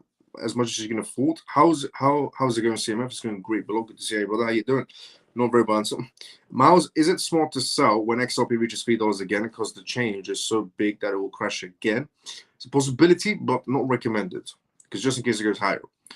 And then buy, obviously, the dip again and extend, repeat, rinse the cycle. You can always repeat, rinse the cycle, but always be aware just in case it goes higher. Some morons in the comments, blocked by. Let's go below. Thank you for that. Thank God Trump won. Was a big 24 hours though. Yes, it was. Some persons calling you make me buy XRP, if not like sale and enjoy being peasant. Even if I was a CMF peeps, Semper, good to see you. How you doing? How you been? I'm happy. Let's go. I do 100% facts, Miles. I remember you said that a couple of weeks ago. Let's go, Ian. Brother, what is the focus to expect for XRP next week's in price and news? What should be happening in terms of XRP in the following weeks, essentially, in terms of news and price? Well, in terms of news in the following weeks or months, well, the first quarter, I would have to say, we should be expecting, first quarter, second quarter, we should be expecting some sort of news from the SEC regarding the case. First quarter, second quarter, we should be expecting some news from the SEC regarding the case of dismissal or settlement. There's no way this case is continuing in any sort of a way, and the SEC is going to back down because the SEC wants to be seen as pro-crypto, because that's the only reason acting chairman Mark is right now in charge, because he's pro-crypto. And Trump's administration gave a green light to him and Hester to be in charge of the crypto task force. So they're both pro-crypto, and there's no way they're going to be continuing this case on. So the first quarter, second quarter, you should be expecting essentially the announcement of this case being dropped, dismissed or settled. Second, you should be expecting the news of XRP ETFs. A lot more XRP ETFs happening. Not just filings, but approvals also. Alongside, obviously, HBR ETFs and so on, but, you know, your questions are more relatively to XRP in this case. But in terms of price, well, XRP news of a settlement is great. Price will move up. XRP ETF news, price will move higher up. XRP, in terms of regulations coming out from the SEC for domestic and international payments to be able to happen with the US and, you know, other countries around them, price of XRP will go even higher due to it being a financial asset and a medium of payments. It's the regulations that's going to boost XRP's price point a lot more than obviously the news of settlements or dismissals and so on. Because the news of settlements and dismissals will push the price of XRP up, but it'll push it back down a little bit because the hype will die over. The ETF news on XRP will push the price up because, you know, people will be buying through the ETF space. So that'll push the price up and keep it leveled up to a certain price point. But it's the regulations that's going to push XRP up higher due to the amounts of contracts it has in place and, you know, essentially being adapted into a financial system. That's what's going to keep the price of XRP higher and higher and not let it come down drastically ever again. So that's what we should be expecting regarding XRP in quarter one, quarter two, and so on, quarter three. About Bitcoin, let's go. Good evening all. Susie, good to see you. How you doing? How you been? Apparently Upside Down Pineapple is trying to get Trump to pardon him. Lol. Yeah, I saw that. Upside Down Pineapple. If you're wondering who the hell is Upside Down Pineapple, it's Sam Beckman. Sam Beckman is trying to Sam Beckman-Fried, who was the founder of FTX Exchange, he's trying to get Trump to pardon him. Well, his parents are. That's never going to happen. Why are they sending money to Pakistan? Ridiculous. I have no idea. I'll be honest with the UK. UK is dumb. Yeah, I believe so as well. Story, let's go. And billions to Bangladesh. Yeah. Most people do not have a pension. Furthermore, most of them do not live a couple of years after retirement. Facts. Why governments put prices up for everything and then send money to Bangladesh so they goof life and own live in poor? Well, it's easier to control people. The reason why, you know, employees ask the question, this is a good question. Employees ask the question of why do governments essentially send money to random countries and, you know, they don't spend money on their own citizens? The reason why governments would rather send money to random countries is either for, oil purposes, for energy resource purposes. Any war is based on energy resource purposes. Any government that sends money to another country is for energy purposes also, because energy is the most vital thing. It's what, keeps the infrastructure alive. And Ukraine being number one for gas. But in general, energy is the reason why governments would invest into another country, because they want to keep their infrastructure alive. Now, why would governments not spend money on their own citizens, but spend it essentially on random countries, even if it's not energy related? Well, it's easier to control people when they're frustrated. It's easier to control people when they're poor, when they're frustrated, when all they can think about is how to make a quick buck and not think about bigger questions. Because if everybody has peace of mind, let's just presume we live in a world. Let's just presume for a second. We live in a world where everybody's doing good. Not everyone's a billionaire or a millionaire, but everybody's doing good. Let's just presume we live in a world where everybody's doing good. Everybody can, easily afford their bills, and everybody has peace of mind. And now, if you have peace of mind, you start thinking about other stuff. You start thinking about, how does this world function? How does this world operate? And, why does nobody go towards the North Pole? Why does nobody cross this? Why does nobody do that? Regarding the moon landing, why is that scenario not adding up? Why people start asking questions that nobody wants to answer? But if they don't give you peace of mind, if they take away your peace of mind, and they leave you entrapped into some sort of a virtual prison in your own head, then it's easier to control you. It's easier because you don't have peace of mind. And all you're thinking about is how to put food on your table, because your mind is now occupied. So all you're thinking about is how to put food on your table, how to pay off your bills, go and see your friends for some relief, go for a drink for some relief, go and do this for some relief, and then back to make some money, pay the bills, make some money, put some food on the table, make some money, feed the children, make some money, this and that. That's all your mind is occupied on. And then the next thing you know, you're 70 years old or 80 years old or 90 years old or whatever. And that's it. Life is done. And your whole time you're occupied. You're either occupied with your TV show, your movies, drinking, eating, and paying bills. Because they don't want to give you peace of mind. Peace of mind opens you up to, questions they don't want to give you answers to. So why give you that?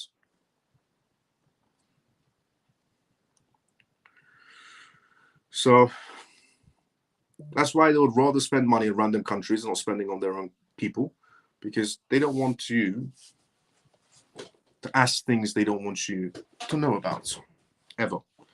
So your whole thought process is to pay bills, eat, meet friends, and watch TV. And then you realize you're 90 years old and your whole life has passed.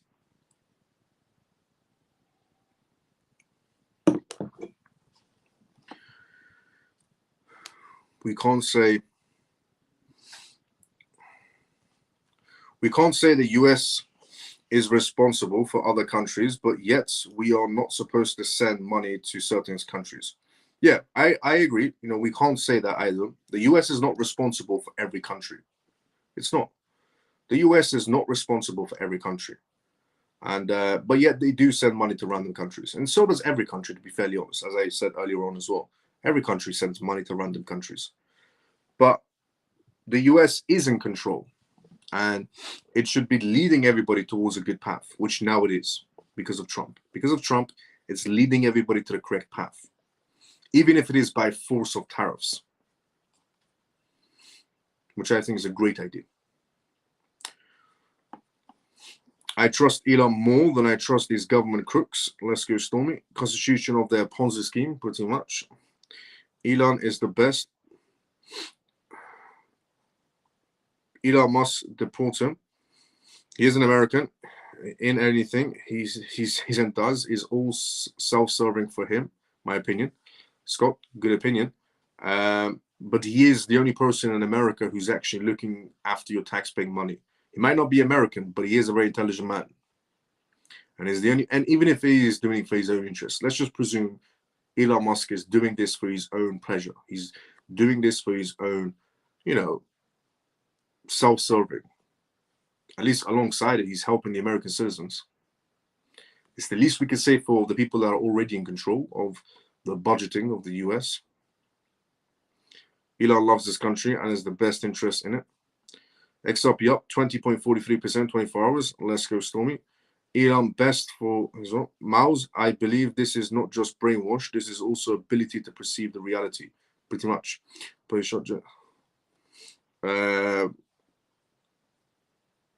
Orange.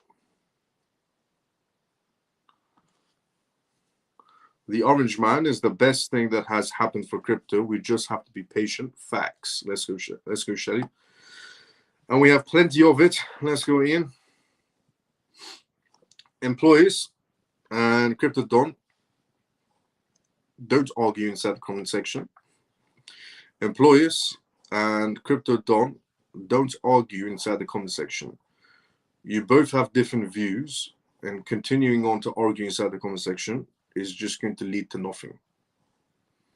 So just leave it as agree to disagree.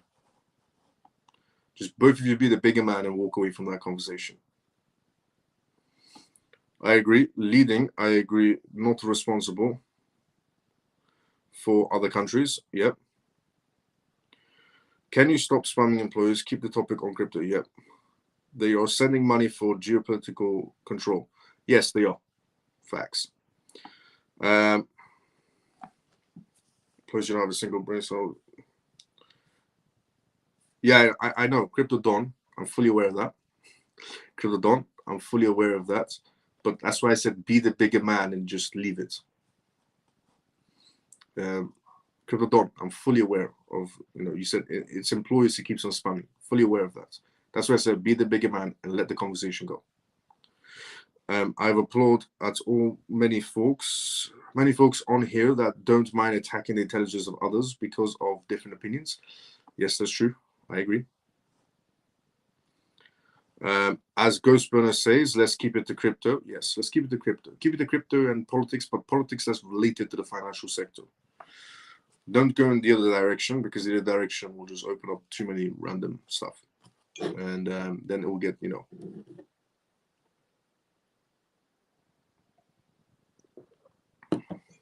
Now, employees, also let it go. Employees, let it go as well.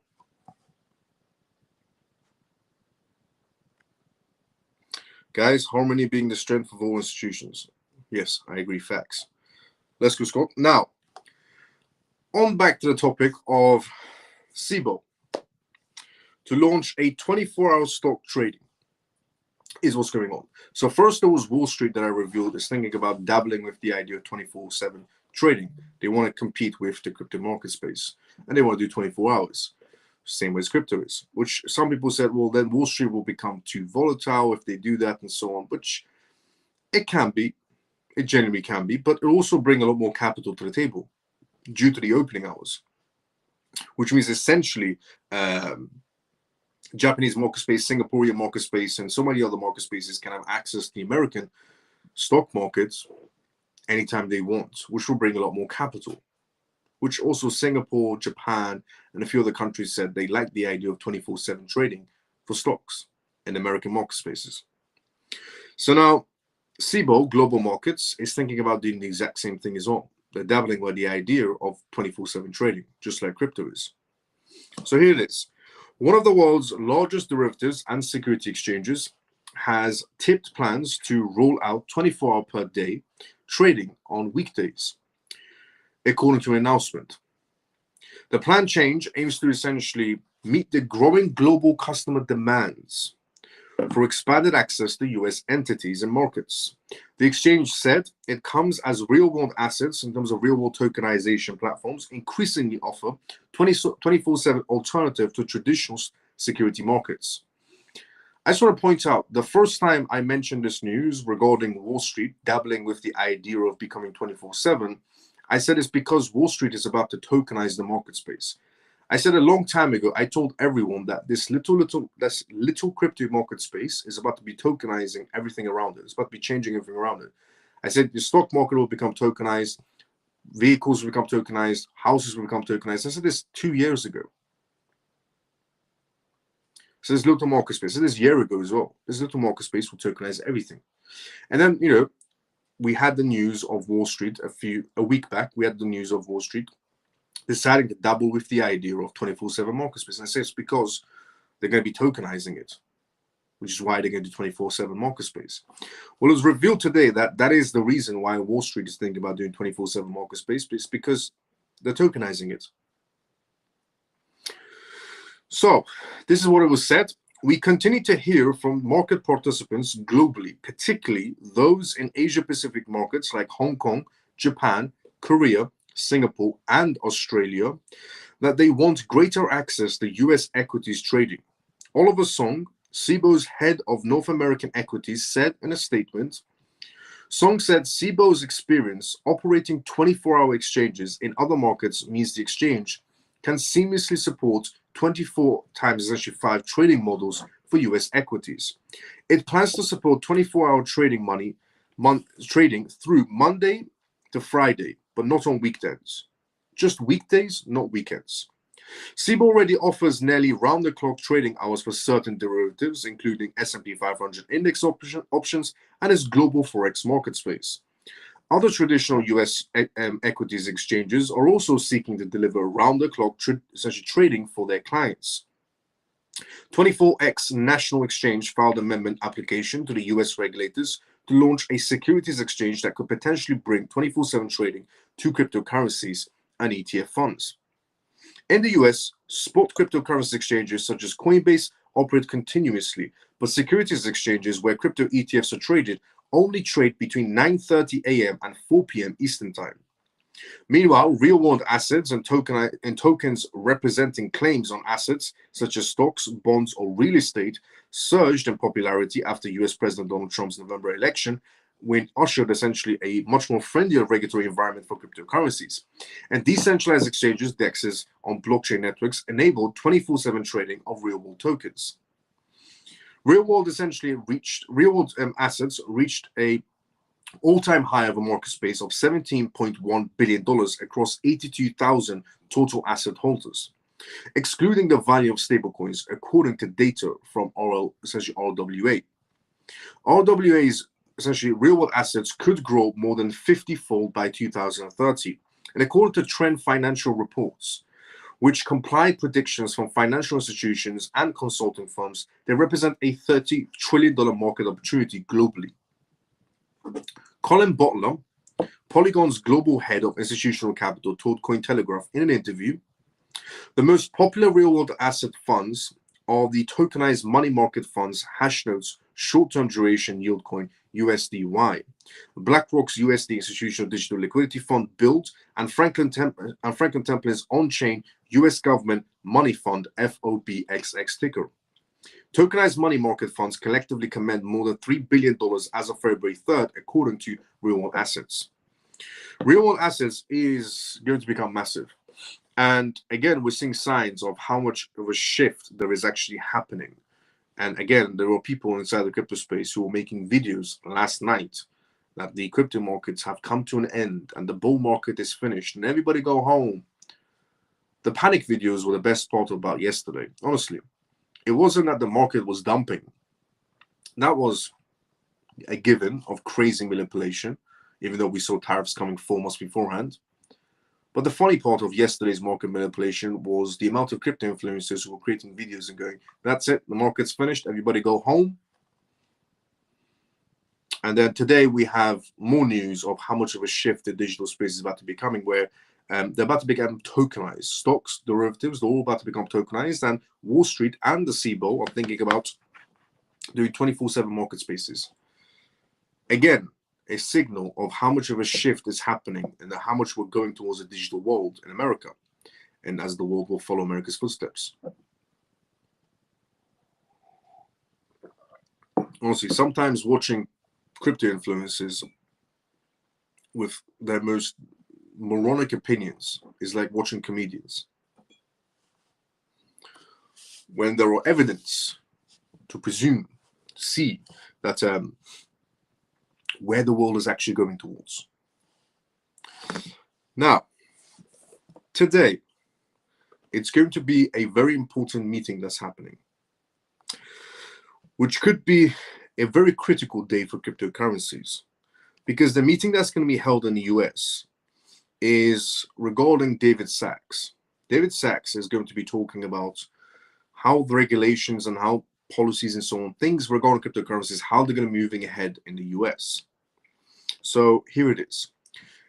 Key congressional leaders and crypto advocate David Sachs will hold a press conference today to outline how Trump's administration and Congress plan to strengthen the United States' position in the digital asset ecosystem.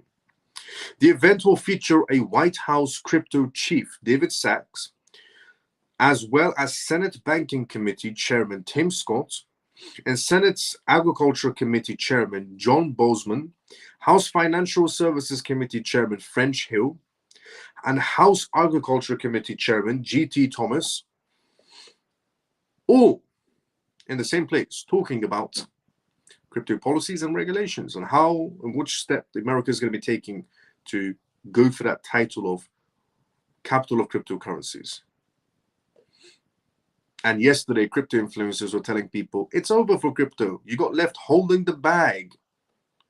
Crypto's finished. Everybody go home. And today we have an announcement from David Sachs on regarding which way the America is going to go, essentially, in terms of regulations of America become the capital of cryptocurrencies. Chairman, essentially, Banking Chairman Tim Scott, Senate Agriculture Chairman John Boozman, House Financial Services Committee Chairman French. You get the picture, basically. And the press conference will be held at the Dickinson Senate office building at 22:30 UTC time, +3. The discussion is expected to focus on regulatory clarity, innovation-friendly policies, and the role of Congress in shaping the future of digital assets under Trump's administration. With global competition in blockchain sectors increasing, US policymakers have expressed a renowned effort to make the country a leader in crypto and fintech. The announcement comes as the US officials are weighing in on the important issues such as digital asset stocks and stablecoin regulations. The press conference will be open to the media, and further updates are expected following the event. So once the event happens, and if they don't mention too much about crypto, which they should be doing, but if they don't, after the event is essentially done, there'll be more announcements after the event also. And it's an open public, essentially, announcement with all these high-profile seats in the same place. And also today we had Trump orders the creation of a sovereign wealth fund. US President Trump today signed an executive order Monday afternoon charging the Treasury and the Commerce Departments of creating a sovereign wealth fund. While Treasury Secretary Scott Bessent has expressed at least caution, interest in crypto, Commerce Secretary nominee Howard Lupton has essentially been loud, a champion for the sector. His bound trading powerhouse, essentially, Catanor Fixcott, is a custodian for stablecoin giant Tether's massive holdings of government's paper money. And Lupton himself has talked about his own personal massive exposure to Bitcoin. Appearing alongside Trump in the Oval Office today, on Monday, Bessent said he expected the sovereign wealth fund to be created in the next 12 months. While Bitcoin reportedly was not mentioned at the signing of the sovereign wealth fund, a sovereign wealth fund could potentially be a vehicle through the government that might buy and hold crypto. Everything that Trump has signed so far related to crypto assets, not once has he mentioned Bitcoin, because he's focused on American blockchain companies. Not saying Trump will never buy Bitcoin or Bitcoin won't be included in anything. But what I am saying is, if you haven't realized till now that Trump is pro-America, everything, and I mean everything Trump does is pro-America. It could be the automotive industry. Trump is pro-America. American cars should be sold more worldwide. If it's regarding agriculture, Trump is pro-America. Food products should be sold, essentially domestically within America, with the American products, and more internationally. Real estate companies, pro-America, Trump wants them to be. Every sector, Trump wants to become pro-America. So what makes you think the blockchain sector won't be pro-America also? Trump's always in favor of anything American because he wants America first. Unfortunately, Bitcoin, we don't know which agency created it yet. Now, India, for example, as I said previously on in this slide at the beginning, countries that are following America's footsteps, once again, the crypto influencers that were telling people it's over, everybody go home, this is the end of the run, you got left holding the bag, which that deep panic only lasted for 24 hours. And as I said, we're still going towards a digital future. A lot of things are signed. Biggest market space in the world, pro-America. Going for the title of cryptocurrency capital, the biggest market space on the planet. And I said countries are following America's footsteps. Well, here's one, for example, India. India being the fourth largest market space for digital space, for cryptocurrencies, India is reconsidering their crypto policies aimed global regulatory shifts. I wonder what is making India become more crypto friendly going forward.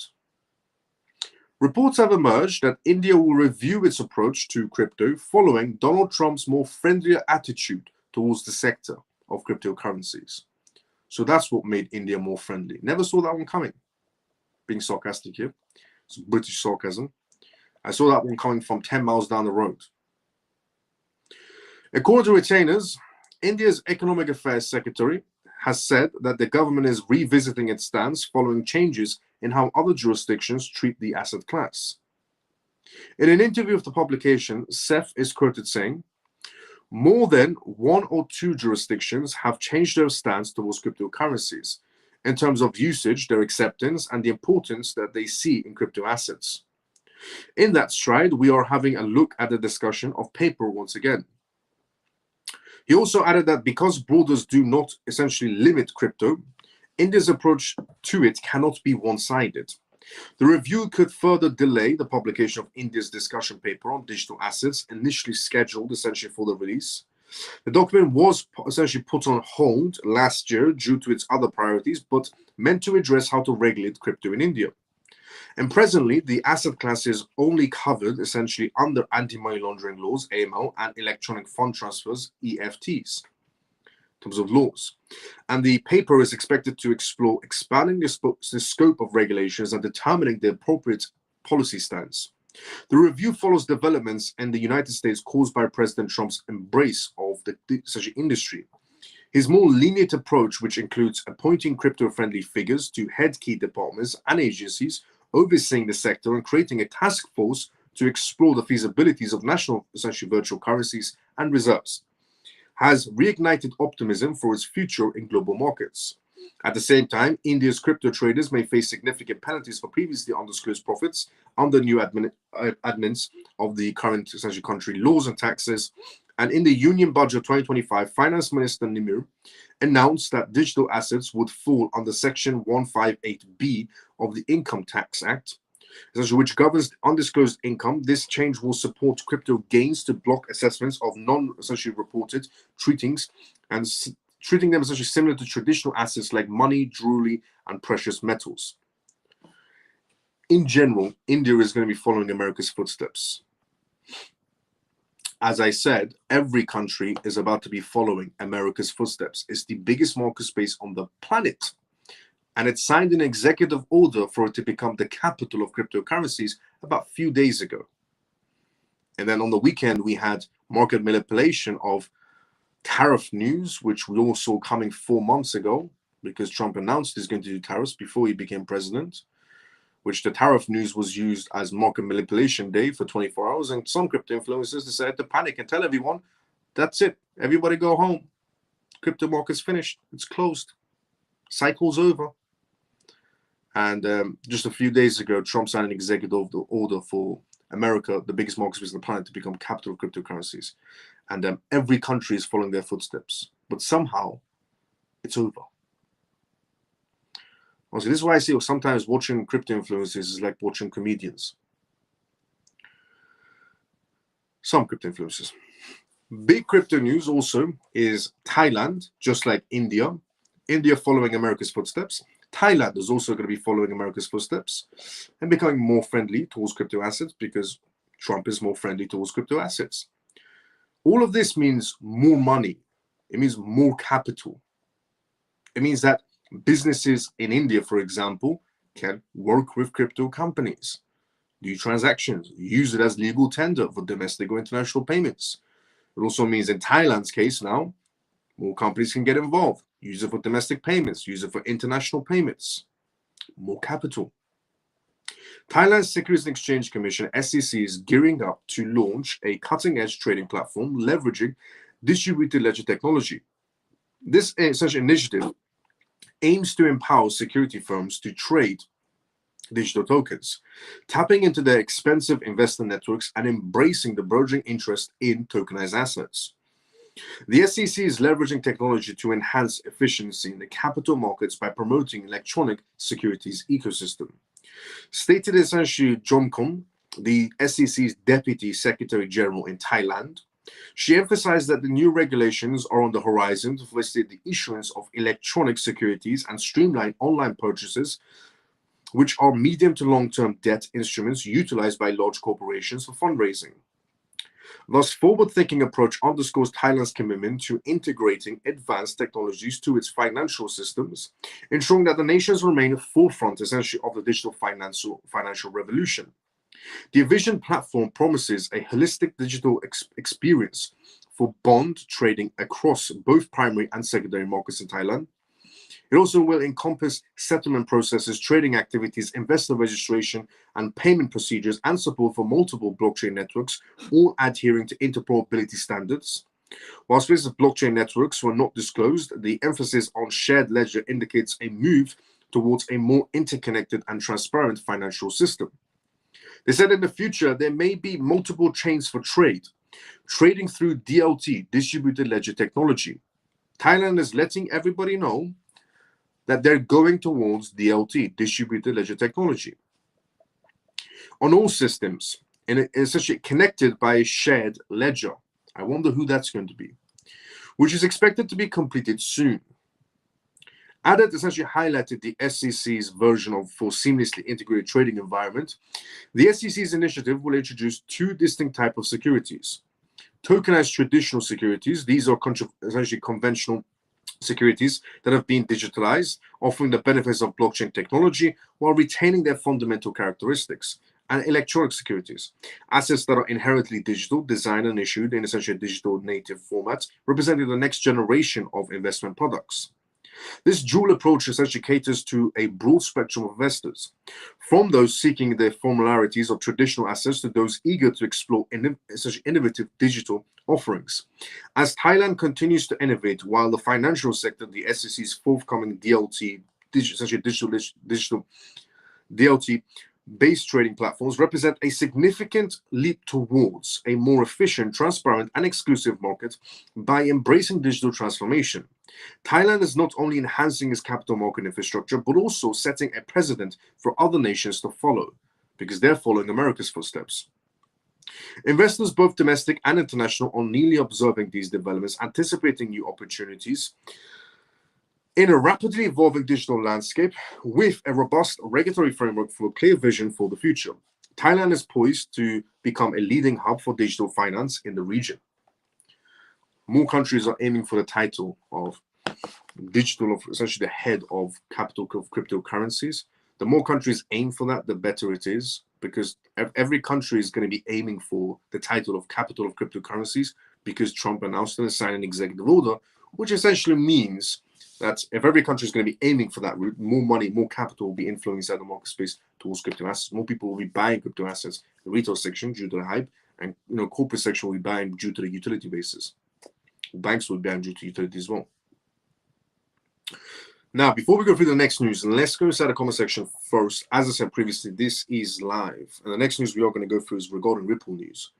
But before we go through that, let's go to the comment section first. So if you do have a comment, put it down in the comment section right now. Go through it. I read everybody's comments one by one. I shout out your name, and then I read your comment and give you a response. So let's see what's inside the comment section first, and then we'll go straight into the next news. Let's see. I talk off topic at the facts, not like my comments leaving up.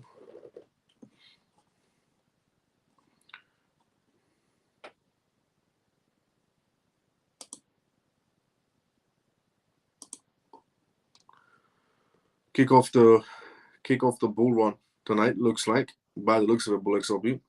I was left with a bag, all right, but it was bigger bag after the weekend low. Let's go, JP. Let's go, bull XRP. Coinbase stats last 24 hours. Most sellers XRP 38,000. Most buyers XRP 223,000. Interesting. Michael, thank you for the update on that. Will stocks and T-bills be tokenized on crypto projects or a wholesale CBDC, meaning XRP ledger benefits anyways? Pretty much, yes. Tokenized on the XRP ledger, they can be tokenized on AVAX and so on, but they're all going to be interconnected together. But in general, yes. Regarding CBDCs, wholesale CBDCs will definitely happen, even if retail CBDCs struggle to happen in a few jurisdictions around the world. But even if retail section CBDC is not in place and so on, XRP will still be used as a medium of payment for international bases in the banking systems. Miles, thanks for all you do for our group. I appreciate daily preparation. I appreciate you accepting everyone's perspective. Man, you are awesome. God bless you. Scott, thank you so much for the kind words, brother. I'm a lifetime soldier. I will always have your six. Let's go, Scott. Share the live, folks. Let's support CMF and Miles. Let's go, Scott. Share the live, folks. Let's go, Scott. Miles, what do you think about Algo? Algo is a good project, Scott.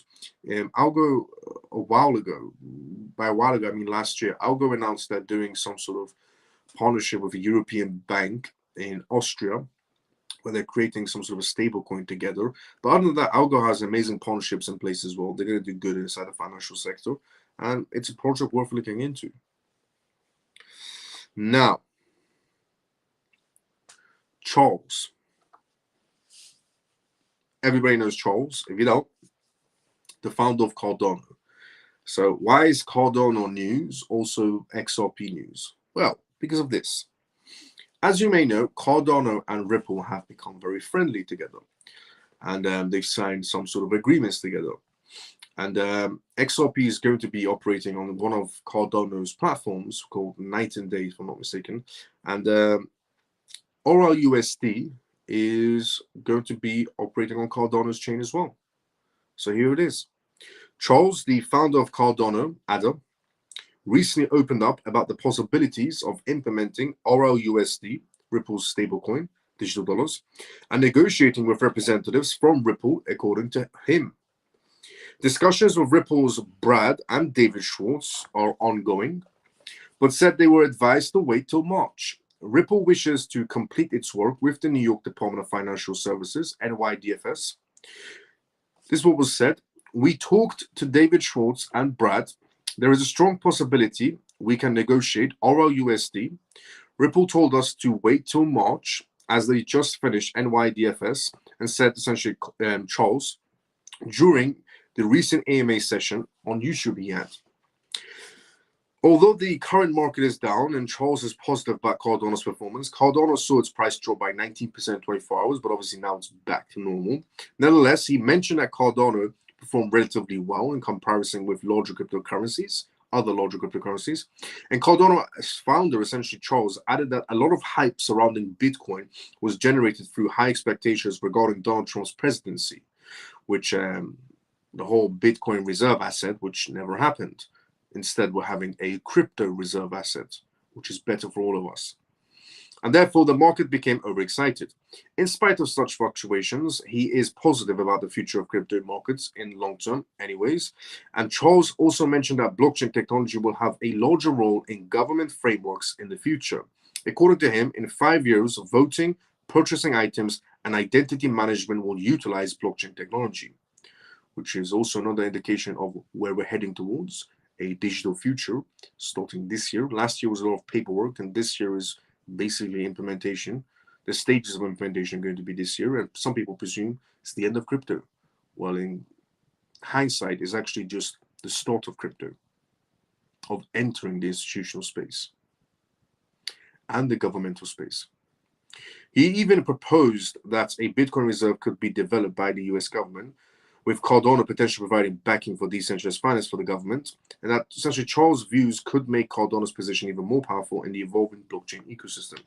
So If you didn't know, RLUSD could be presumably operating on Cardano's chain as well, which is great. It brings more liquidity to the table for RLUSD. And also, RLUSD did more minting today as well, to be fairly honest. Every time we have a market downtrend, stable coins will print more stable tokens. So USDT printed more because we're the downtrends in the market space in the last 24 hours. And so did RLUSD, which essentially opens up for them to have a much more greater piece of the pie when it comes to stablecoin space in general. But in general, what we experienced in the past 2 days was pure market manipulation on something that was already priced in. Extremely over-exaggerated.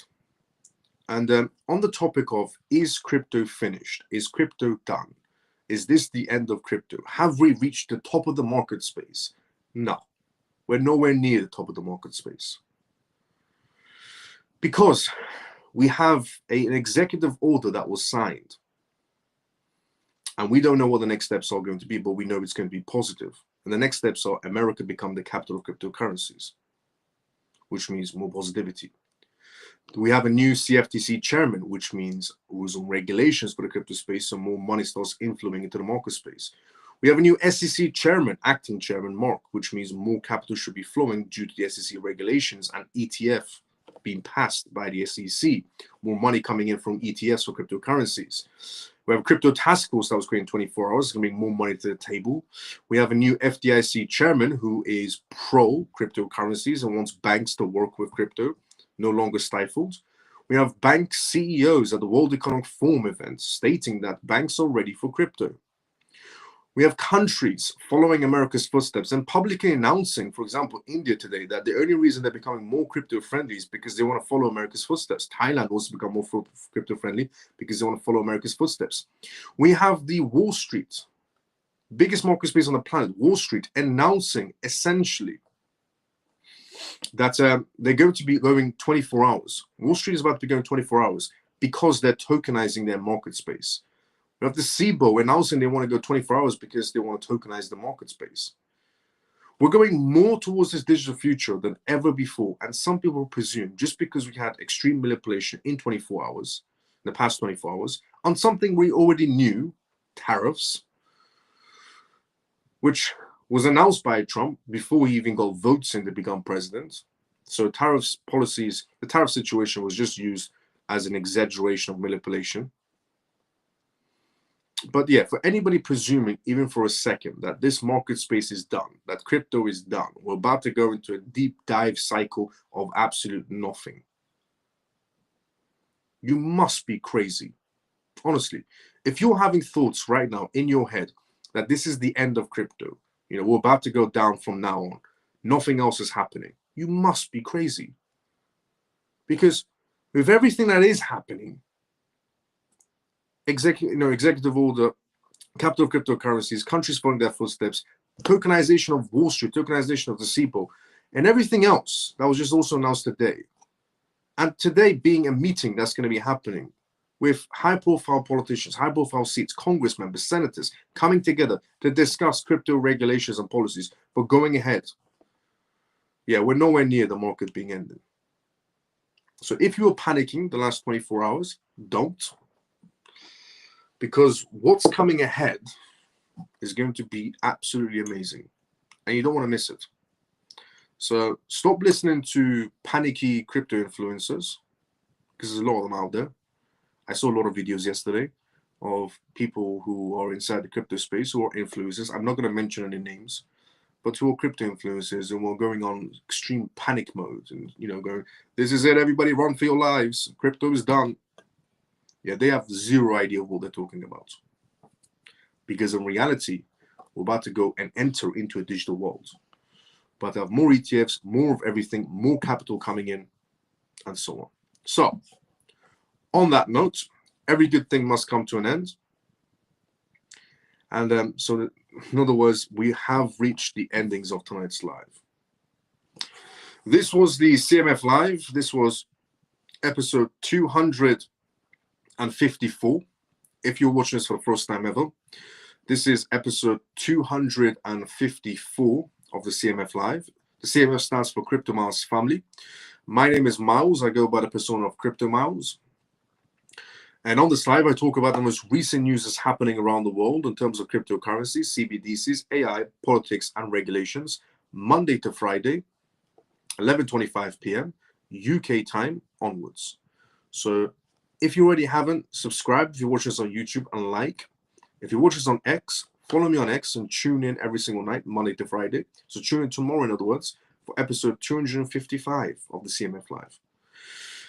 If you already haven't, like, comment, share, and subscribe, and follow, and retweet, and like each other's comments outside the live as well, CMF members. Let's go. Miles, as you've always said, regarding some influencers, opinions are like bottles. Everyone has one, so you shouldn't listen to them. Facts. I always say everybody's entitled to an opinion, but facts are facts. Good night, Miles. We definitely don't want to listen to the bottles. No, let's go, Spawner. Good night, Miles and CMF family, and I will see you all tomorrow night. Funky brother, let's go see you tomorrow night. Hello, CMF. Tori, how you doing? Hernandez, you joined right towards the end of the live. Thanks, Legend. I appreciate your insight in relation to the dump. You always make everything make sense. Let's go, Shelly. Thanks so much for the kind words. See you tomorrow, same time as usual. Night and day to the CMF. Let's go, Shelly. Thank you, Miles. Good night, old Lena. Let's go. See you tomorrow, same time as usual. Good night, Miles. Good night, Miles and CMF. Mike, see you tomorrow about the same time as usual. Always comforting hearing you speak. You have great knowledge of all that goes on in the financial world, and thank you for sharing. Have a great night, Miles. See you same time tomorrow. Artistic, see you tomorrow, same time as usual. Thanks for an amazing live, brother. Let's go, Camel. Good night. See you tomorrow, brother. Same time as usual, Camel. Good night, Miles. Thanks for the great news. See you tomorrow. Free forever. See you tomorrow, same time as usual as well. Night, Miles and CMF. Pablo, see you tomorrow, same time as usual. Thanks for another brilliant live stream again. Let's go, Thompson. See you tomorrow, same time as usual. Great Monday live. Like, share, and comment. Take. Oh, yes. Definitely. If you already haven't, CMF, like, share, and comment on X and on YouTube if you watch us on YouTube or on X. Good night, and to all CMF, thank you for all the news and a great live. No need to freak out, everybody. It's all going to be fine. Facts. Let's go, JP. Ian. Good night, Miles and family. Great live. Many thanks. See you tomorrow. See you tomorrow, but at the same time as usual, Ian. Thanks, Miles, for what you do for us. Good night, everyone. See you tomorrow. Orphan, see you tomorrow, sometimes as usual as well. Thanks as always, Miles. Take care of CMF. Go Spooner. Let's go. See you tomorrow, sometimes as usual. Go Spooner. Thanks, Miles, for another great live. As usual, normal, mate. Let's go, Addy. See you tomorrow, sometimes as usual. Good night, Miles. See you tomorrow evening. Callie, see you tomorrow, sometimes as usual as well. Nice one, Miles. Zach, let's go. See you tomorrow, sometimes as usual as well. Thank you for all you do for us, Miles. It was a great show tonight. Let's go, Troy. See you tomorrow, sometimes as usual as well. Good night, Miles. Abdullah, see you tomorrow, sometimes as usual as well. Thanks so much, Miles. Good night, all. Stormy, let's go. See you tomorrow, sometimes as usual as well. I love my family. Let's go, Scott. See you tomorrow, but same time as usual. Please respond after the show is over. Yes, I will, Scott. Let's go. Thanks, Miles. Let's go, Scott. See you tomorrow, but same time as usual.